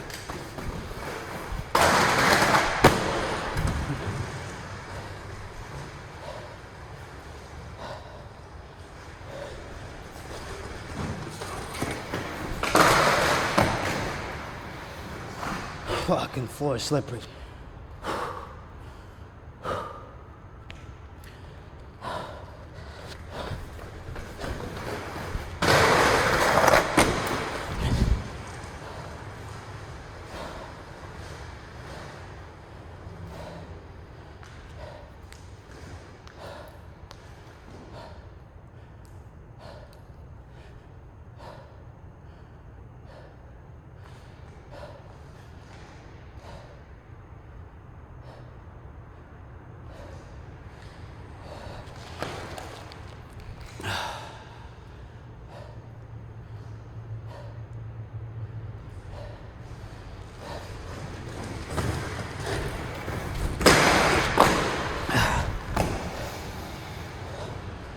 All right, that's my switch back farve, even though it should be natural. And then this is my natural, even though it should be switch. All right. As you can see, that could be a problem. Let's give you guys a different angle.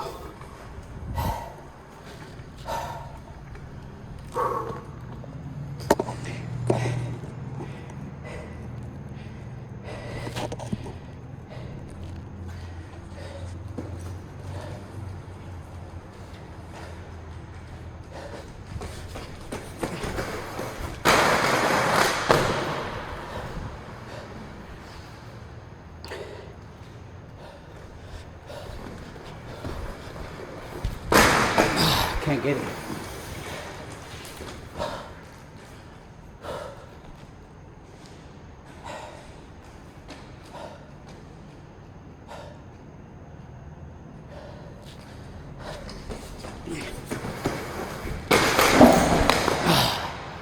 That would be good for the crash pads, which I should note I'm not wearing. but I can already feel a sense of freedom in movement, or a freedom in range of motion.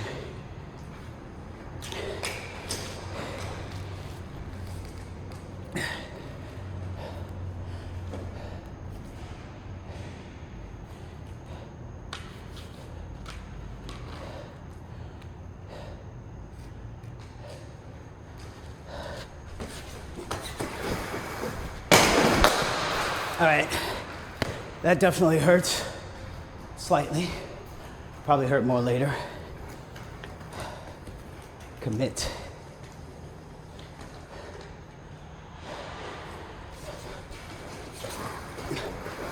Oh my God. The rail and the glass are scary because I feel like I'm gonna bang into it.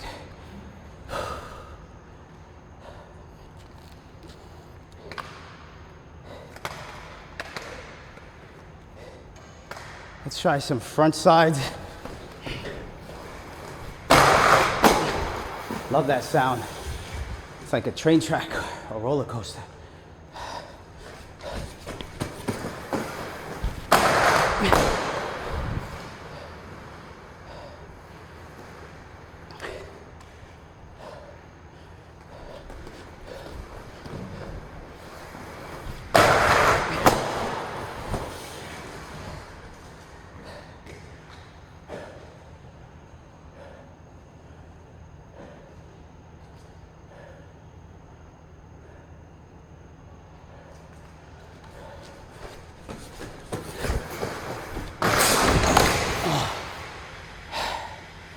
That's where the tailbone and tank protection comes into play. So that hurts barely, but it's all right. It's manageable.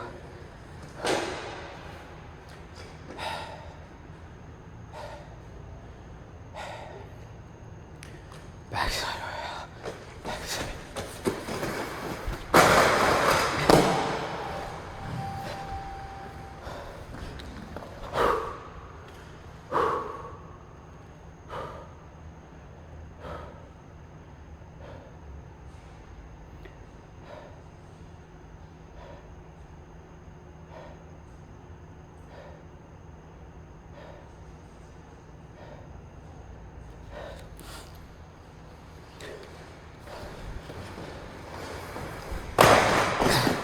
I realize I don't have front forward movements like good at all. Definitely on like P rails, handrails, fun boxes, PVC, practice obstacles.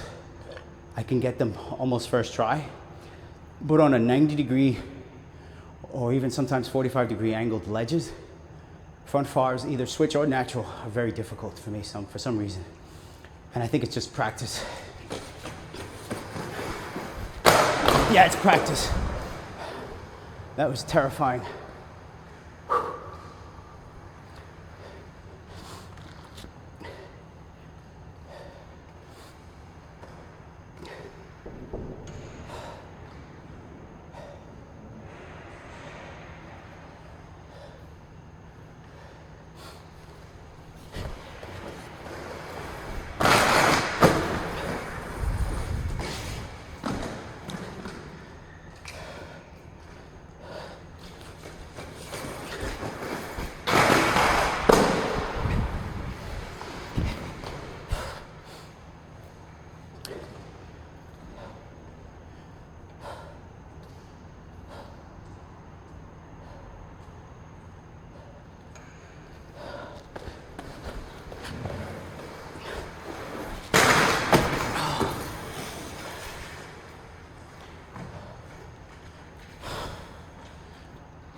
Pretty satisfied, like to the point where I would highly recommend these frames. Don't even want to try a sole trick for fear of like hitting this, or a topside trick for fear of slipping out and hitting the glass. But that was a backside. Let's try switch mistrial.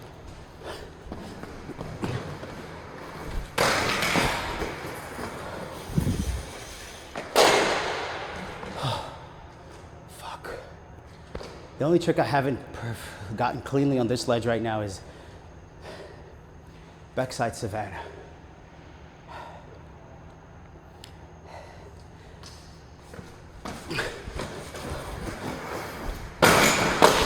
Oh, that sucks. This floor is so slippery. Oh man. And the ledge is fast.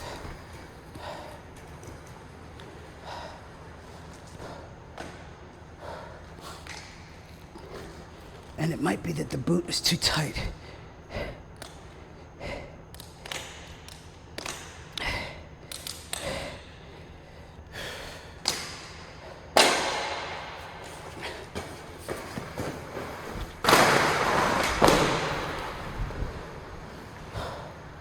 Let's try that switch.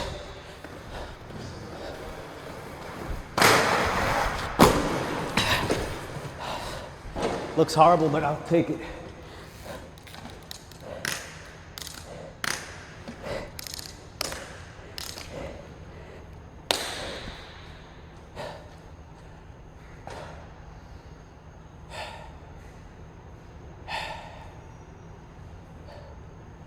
I kind of want to do a backslide.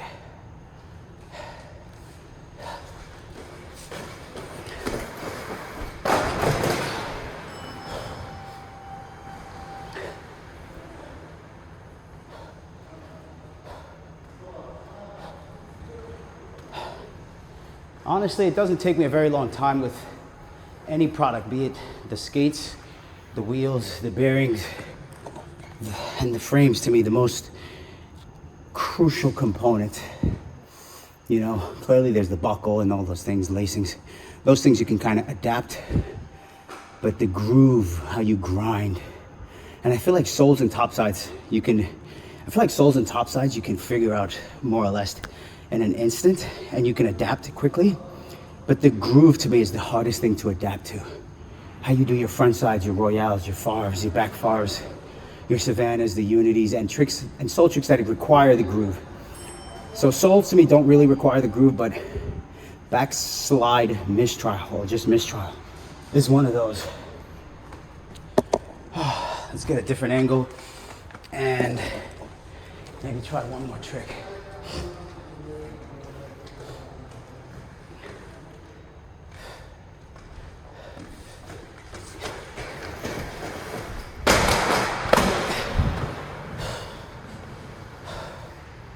I'll take that. That clap signifies game over. I'm gonna take a peek at the ledge downstairs, see how wet it is. I'm not wearing my crash pads, so maybe I can jump better, jump higher, and I'm also not wearing long, uncomfortable ass Carhartt work pants. Those pants need to be redesigned. I don't know how anyone wears those. I don't know how police officers, EMTs, and people of the like, corrections officers, even wear most of the cargo pants that are designed. Most of them are booty cheeks, if you want to be 100%. They're complete ass booty cheeks. I think the 7-Elevens, they might be called the 7-Elevens. They might be the better design product, but everything else is booty cheeks. So for this ledge, I'm satisfied.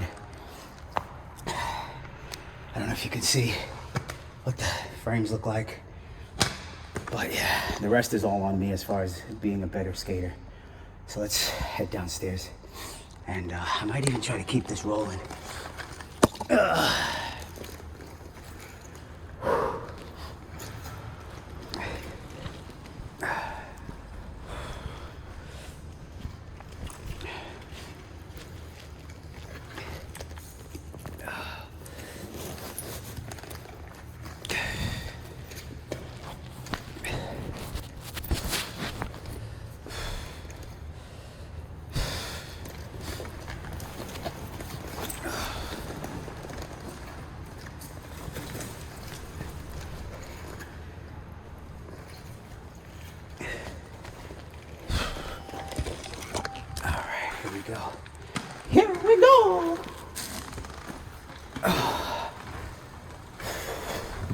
this elevator is very tight and narrow.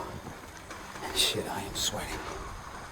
That's another thing with this space. There's very little flowing air. This is what you got.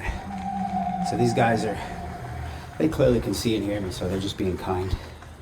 I'm sure it's not on their menu of things to allow. Oh.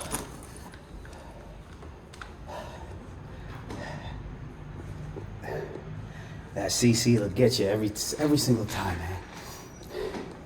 Rick Javik.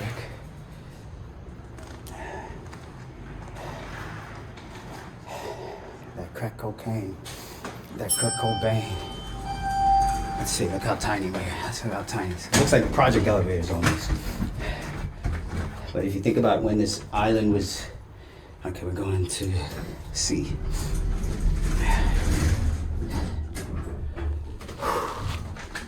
Let's see if I can rotate this bike in this tight space.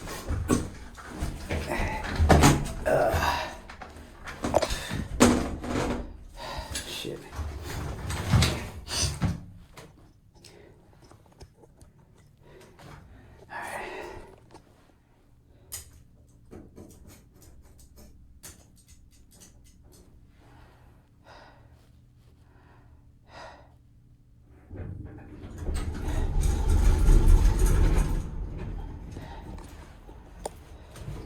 Let's try it here.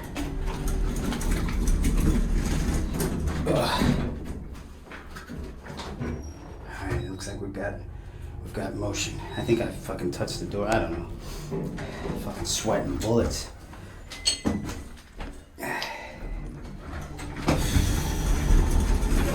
Oh, I love the artwork. Fucking artwork's so amazing.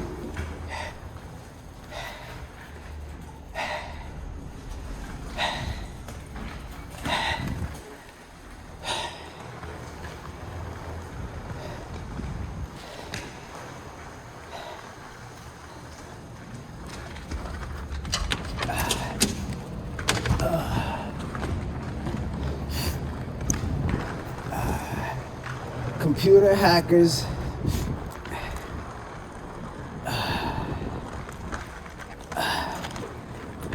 Oh yeah, let's see what we got here.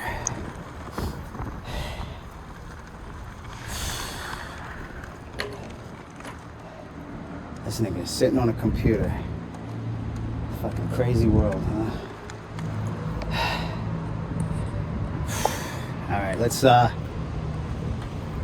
take a break because I'm sweating bullets. Take some of this shit off and reconvene in a few minutes. Alrighty then, so this is the spot that I skated the last time that my phone was broken. It just so happens that the individual who broke my phone is sitting inside of the bottom of the Motorgate facility. And not one to be alarmed because I'm focused on one thing, but it's hard not to stop and go, what the fuck? You know what I mean? My phone's broken, man. Call the cops on me, man. It's a bitch ass move, but god damn, you win some, you lose some. What am I gonna do? Go kick his ass? Go fight him? Clearly, there's powers that be that supersede physical strength and prowess. So anyways. And technically he's got a restraining order or order of protection where I'm not even supposed to be close to him or even speak to him. So he didn't acknowledge me, but I'm goddamn sure he knows I was here and sees me. So we'll just let bygones be bygones, right? And I will try to get an angle where I might be able to do this ledge without getting hurt.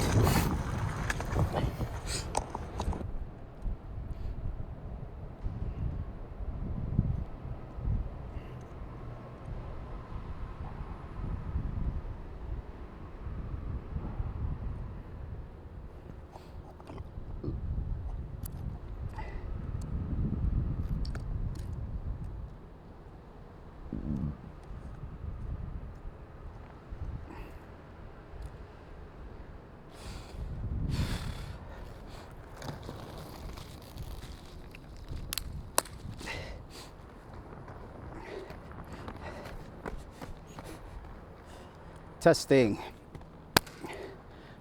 mic check.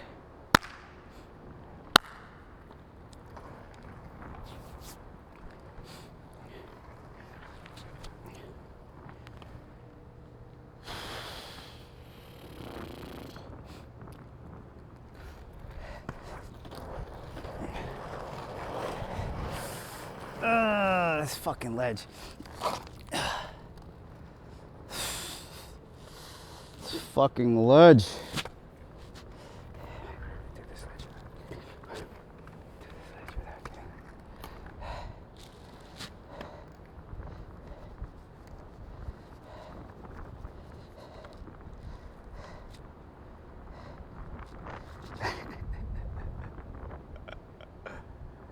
There's no fucking cameras here.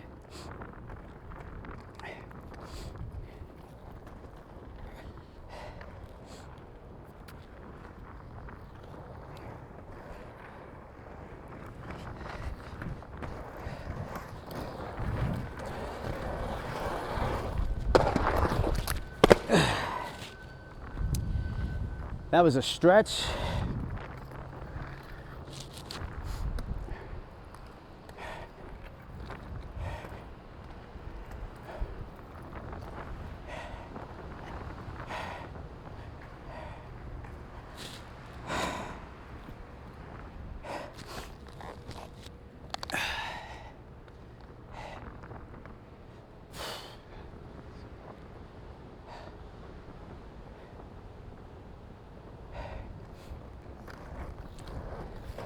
You know what?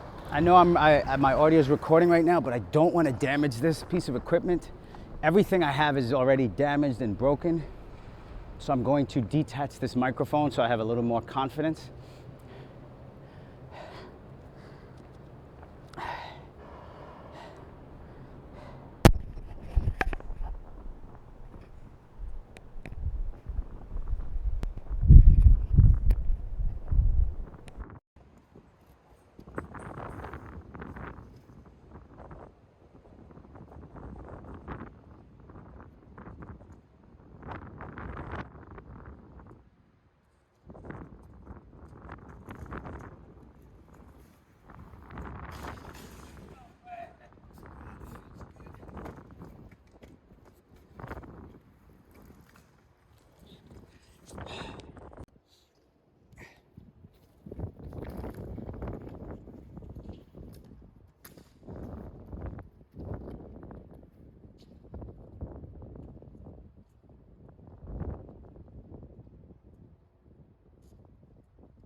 Camera right there, buddy.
Is he on camera? Maybe not.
what that tape reveals that I actually busted my shin with the shin guard on it against the edge of the ledge.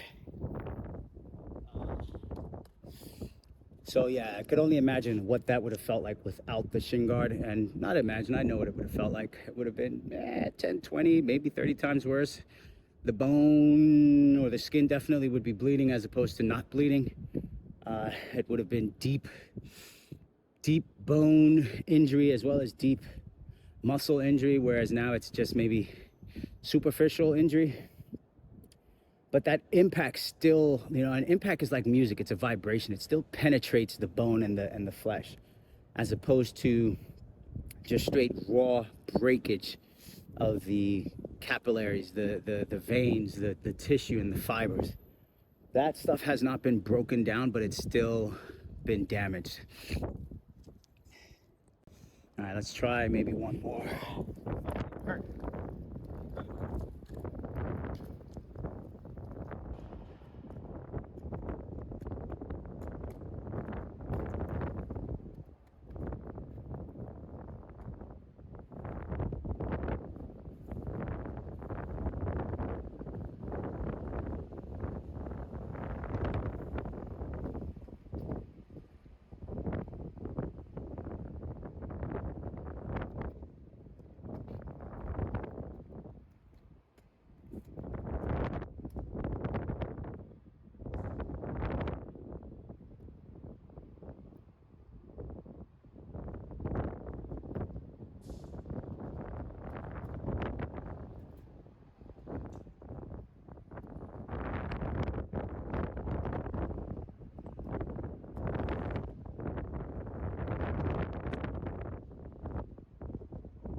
best back barrel attempt I've ever had. All right.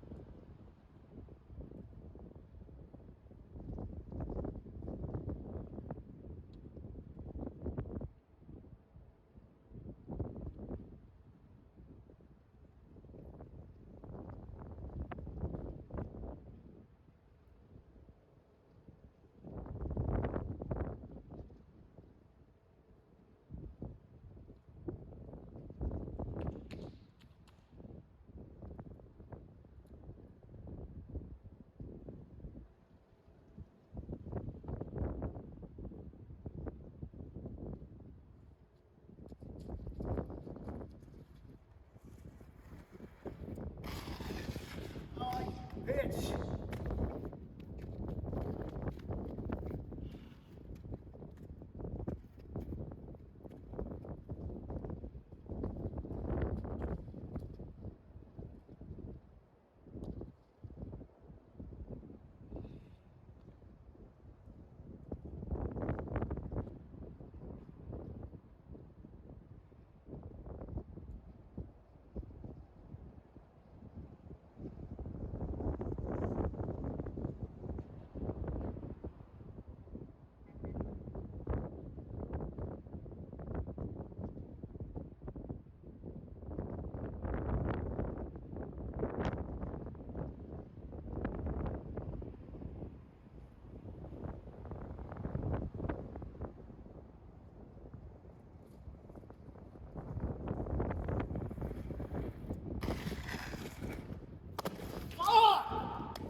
I'm not gonna lie, I'm fucking happy, even though I screamed.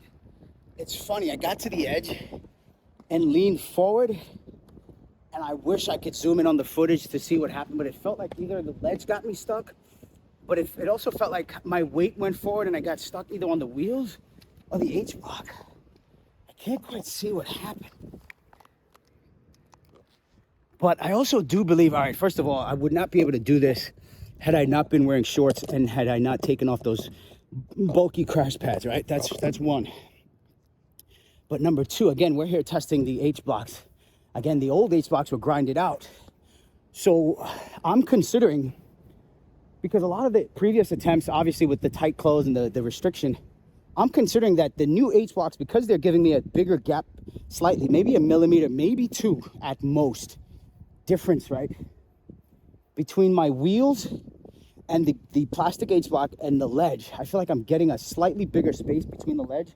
It lets me know that it might be helping. But what just happened right now is that I started to slow down and I started leaning forward. I don't know what happened really, but the point is I felt like I could have held it, but I didn't.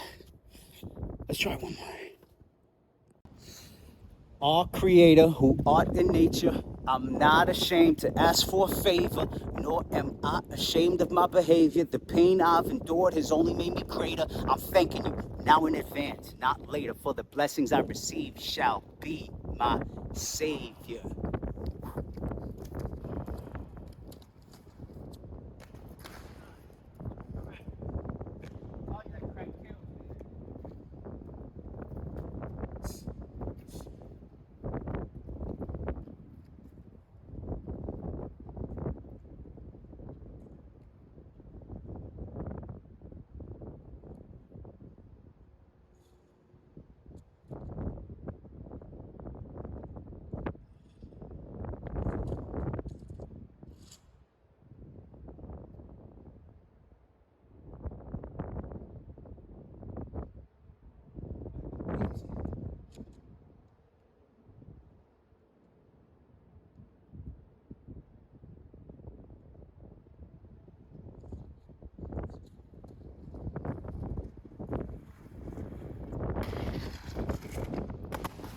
Oh, getting stuck at the end.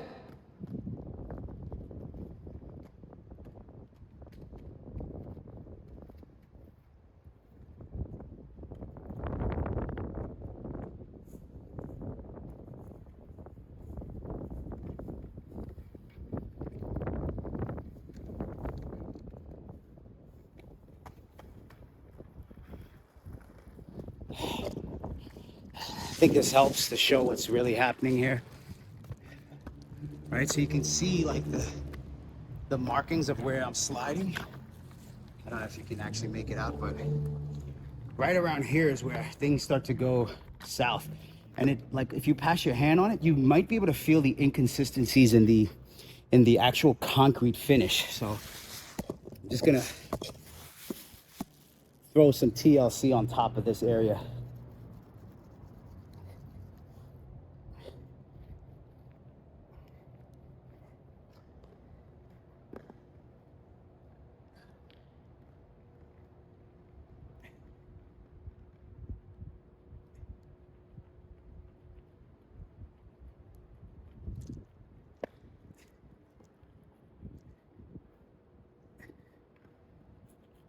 And it doesn't feel like it's the top. It feels like it's more the edge. Maybe it's the wheels on top too. Fuck.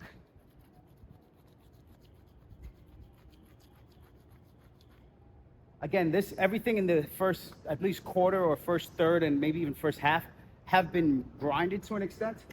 This area has not.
Right around here is where I start getting stuck.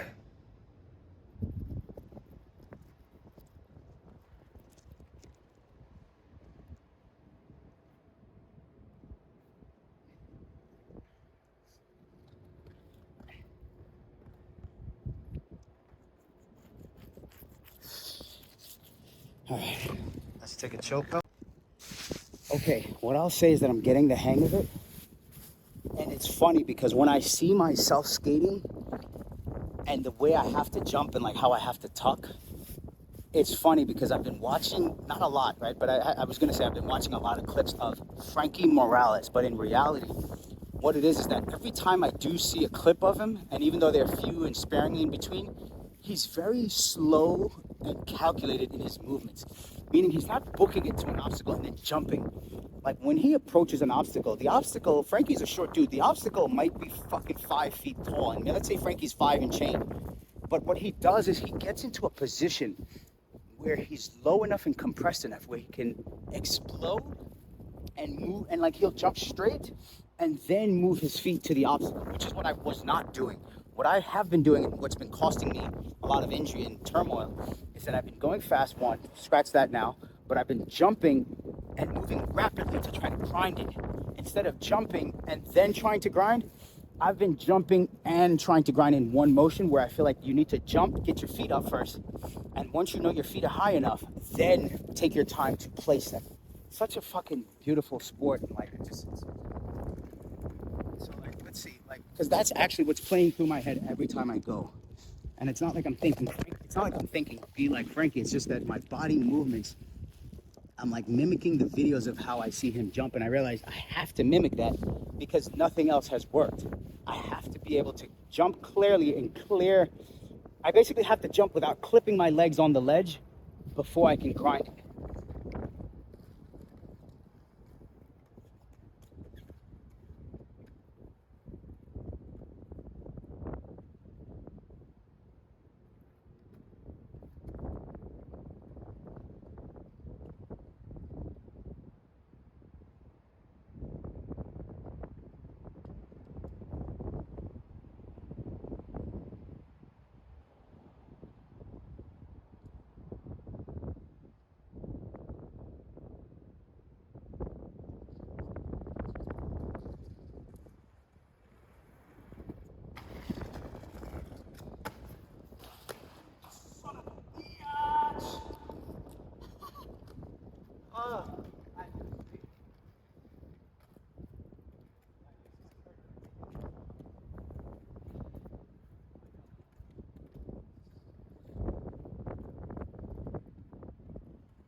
I'll count it. No fancy moves, no spin out, just lace the fucking trick.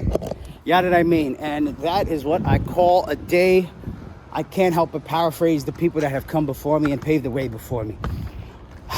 John Stevens once said in an interview when we were filming a section for him, he goes, he's got his bottle. I don't know what bottle of liquor it was. But he's like, will you call a day better than getting the clips? He's like, I'm a grown-ass man. You can't tell me nothing. And he starts swinging his alcohol. I can't tell you how long I've been trying to get this.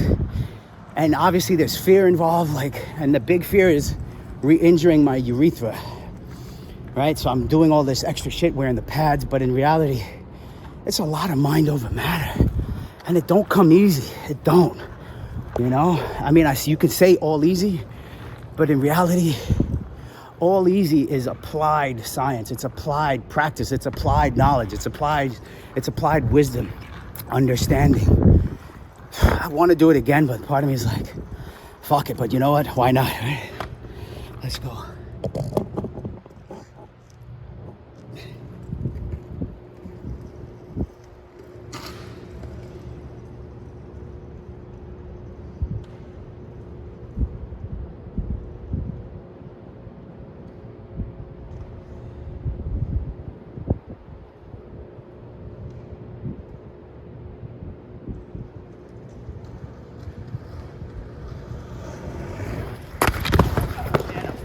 Ready for that. Fucking timing is everything. All right, slow down.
I gotta jump and then grind. What I've been doing for the last fucking months or whatever, every time I come here, is that I've been jumping and trying to jump right into the grind. But I gotta jump. Basically, I gotta jump and then grind, not jump to the grind, right? My mistake is that I've been trying to jump into the grind, and I either jump and I slide at an angle or I go overshooting. But all I really need to do is jump parallel to the ledge and then adjust very slightly and stay on the edge, because anywhere but the edge is dangerous. Everywhere else is rough, everywhere else will not slide. So it's all about jumping first, confidently that I'm high enough, and then grinding. So let's give this another go. I kind of want the other angle. If this even looks good. Yeah, why not?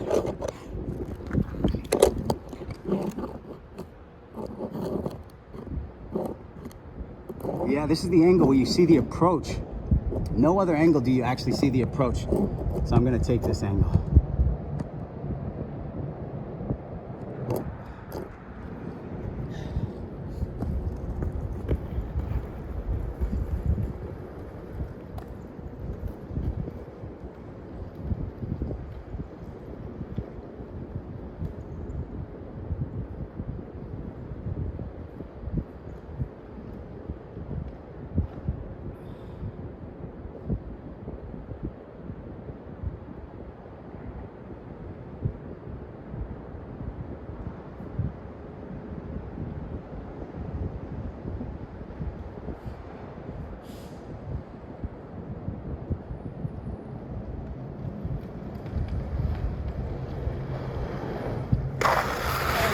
That feels like butter, baby. Fucking pants getting ripped.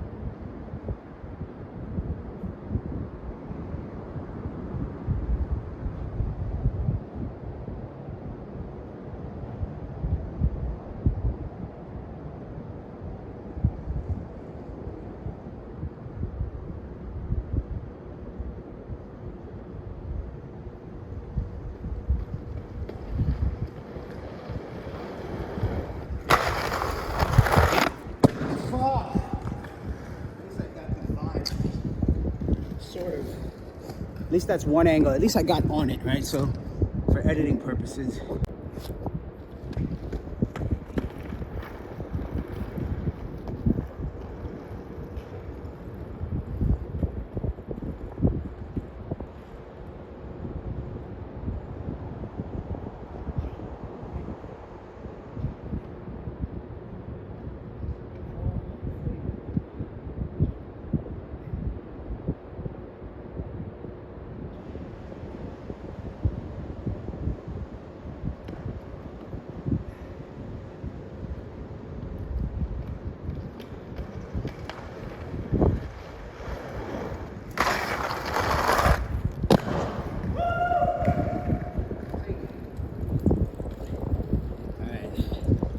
That's two successfully, right? Jump and then grind, crawl before you walk.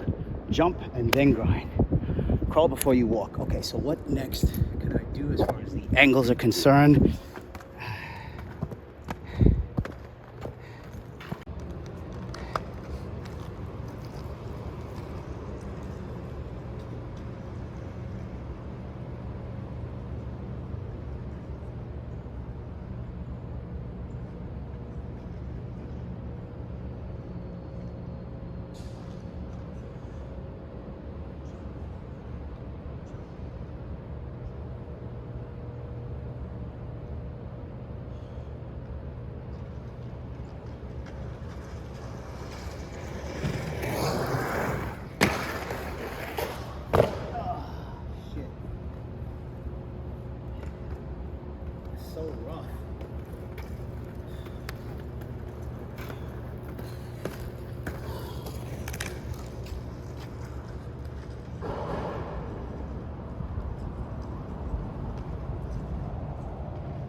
This is all proof for where crash pads could be placed properly, right? But it depends on what you're doing and how you're doing it. That's why it's kind of good to wear black and then skate something with a lot of wax on it.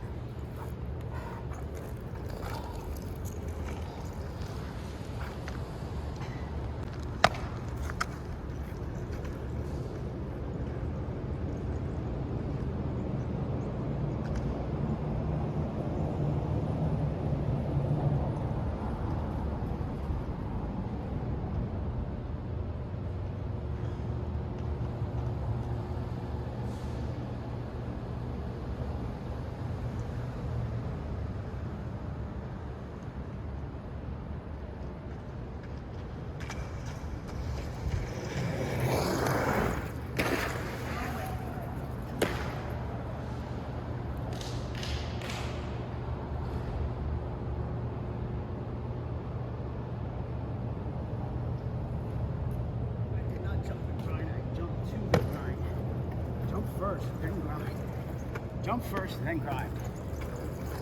Jump first, then grind. Don't try to jump and grind in one motion. Jump, then grind. I just tightened my lacings because I was getting heel lift and quickly realized that that improved my confidence tenfold.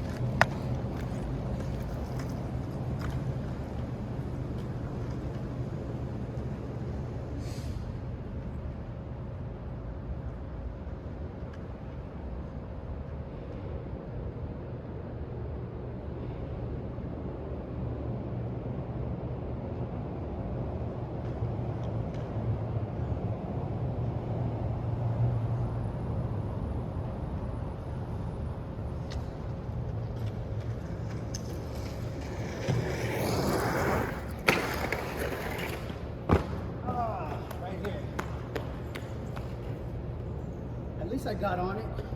I can still edit it, but I want it clear. Oh, that hurt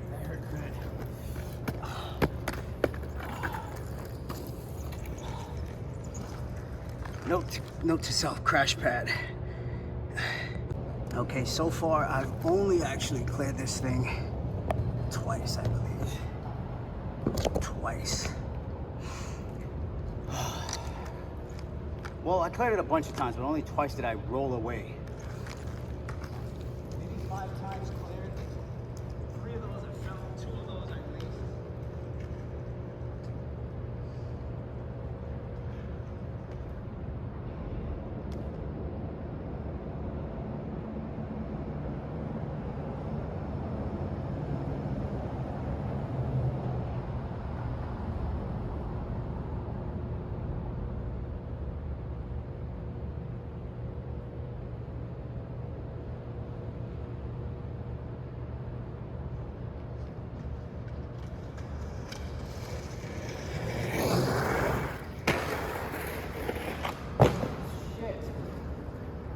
Should be a trick, man. Hand down, backslide. Come on, man.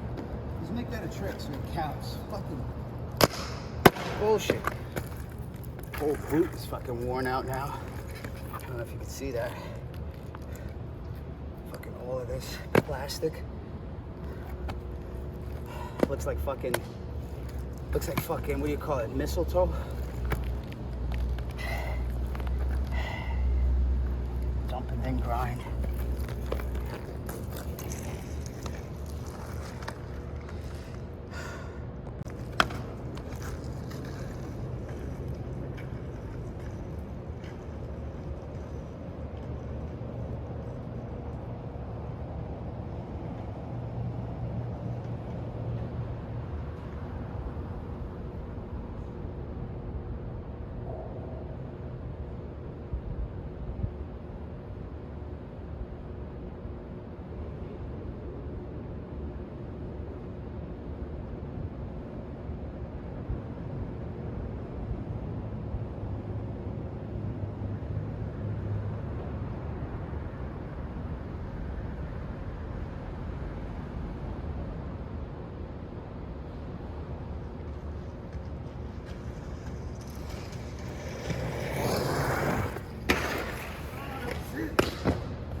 Here's what I've noticed. I've noticed that when I'm approaching the ledge, and this is food for thought, what often throws me off, and I'm sure it will help everyone else that skates and is struggling with a trick, I find that if I don't have the right speed and my feet are not properly placed before I'm ready to jump, it throws everything off. Right there, I had the perfect speed and was ready. And too often, what happens is that I'm still trying to catch speed when it's time to jump.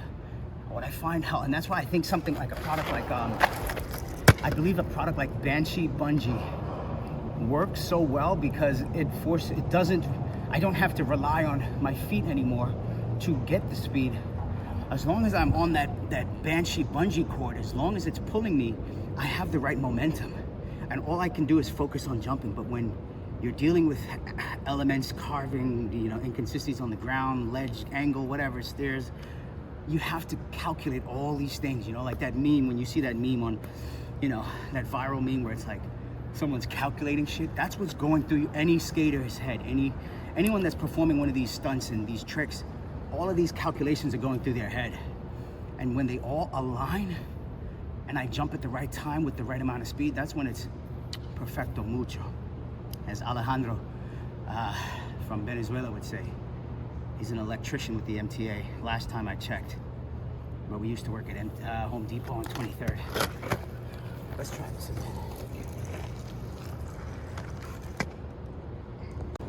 Perfecto mucho, Adonis.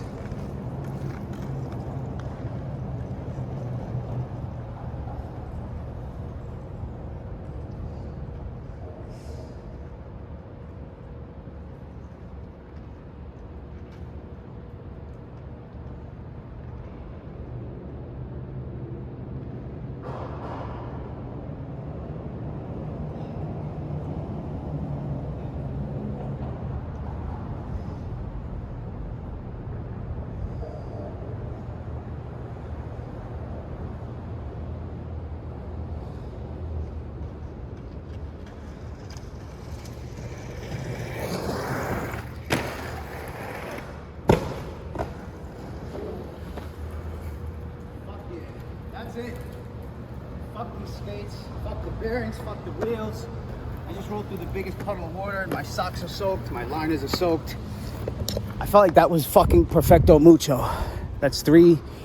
I was gonna leave after the first one, but I know how I feel after that. I know how much of a sucker I feel when I lace a trick once and don't commit to it a few more times to get the real gist of it. Anyways, this is unofficially, oh my God, my shin is throbbing all of a sudden. Can't even do it. It's at this moment where the adrenaline is at its highest, but I'm satisfied, or I'm satisfied or defeated. But the point is, I've made a decision that I'm done with the night. I'm going home, one way or the other, and I have no room for bullshit, no room for anything else. And I realize this is exactly what caused the altercation last time, is that I was defeated and had committed that that was it. I was going home with a drawing plan for next time, and I was processing everything. So just anything that got in the way was like annihilated. But in reality, I gotta learn to come down to earth when I'm so high up. 'Cause they won't see you waving from such great heights. Come down now, they'll say. Everything is perfect from far away. Come down now.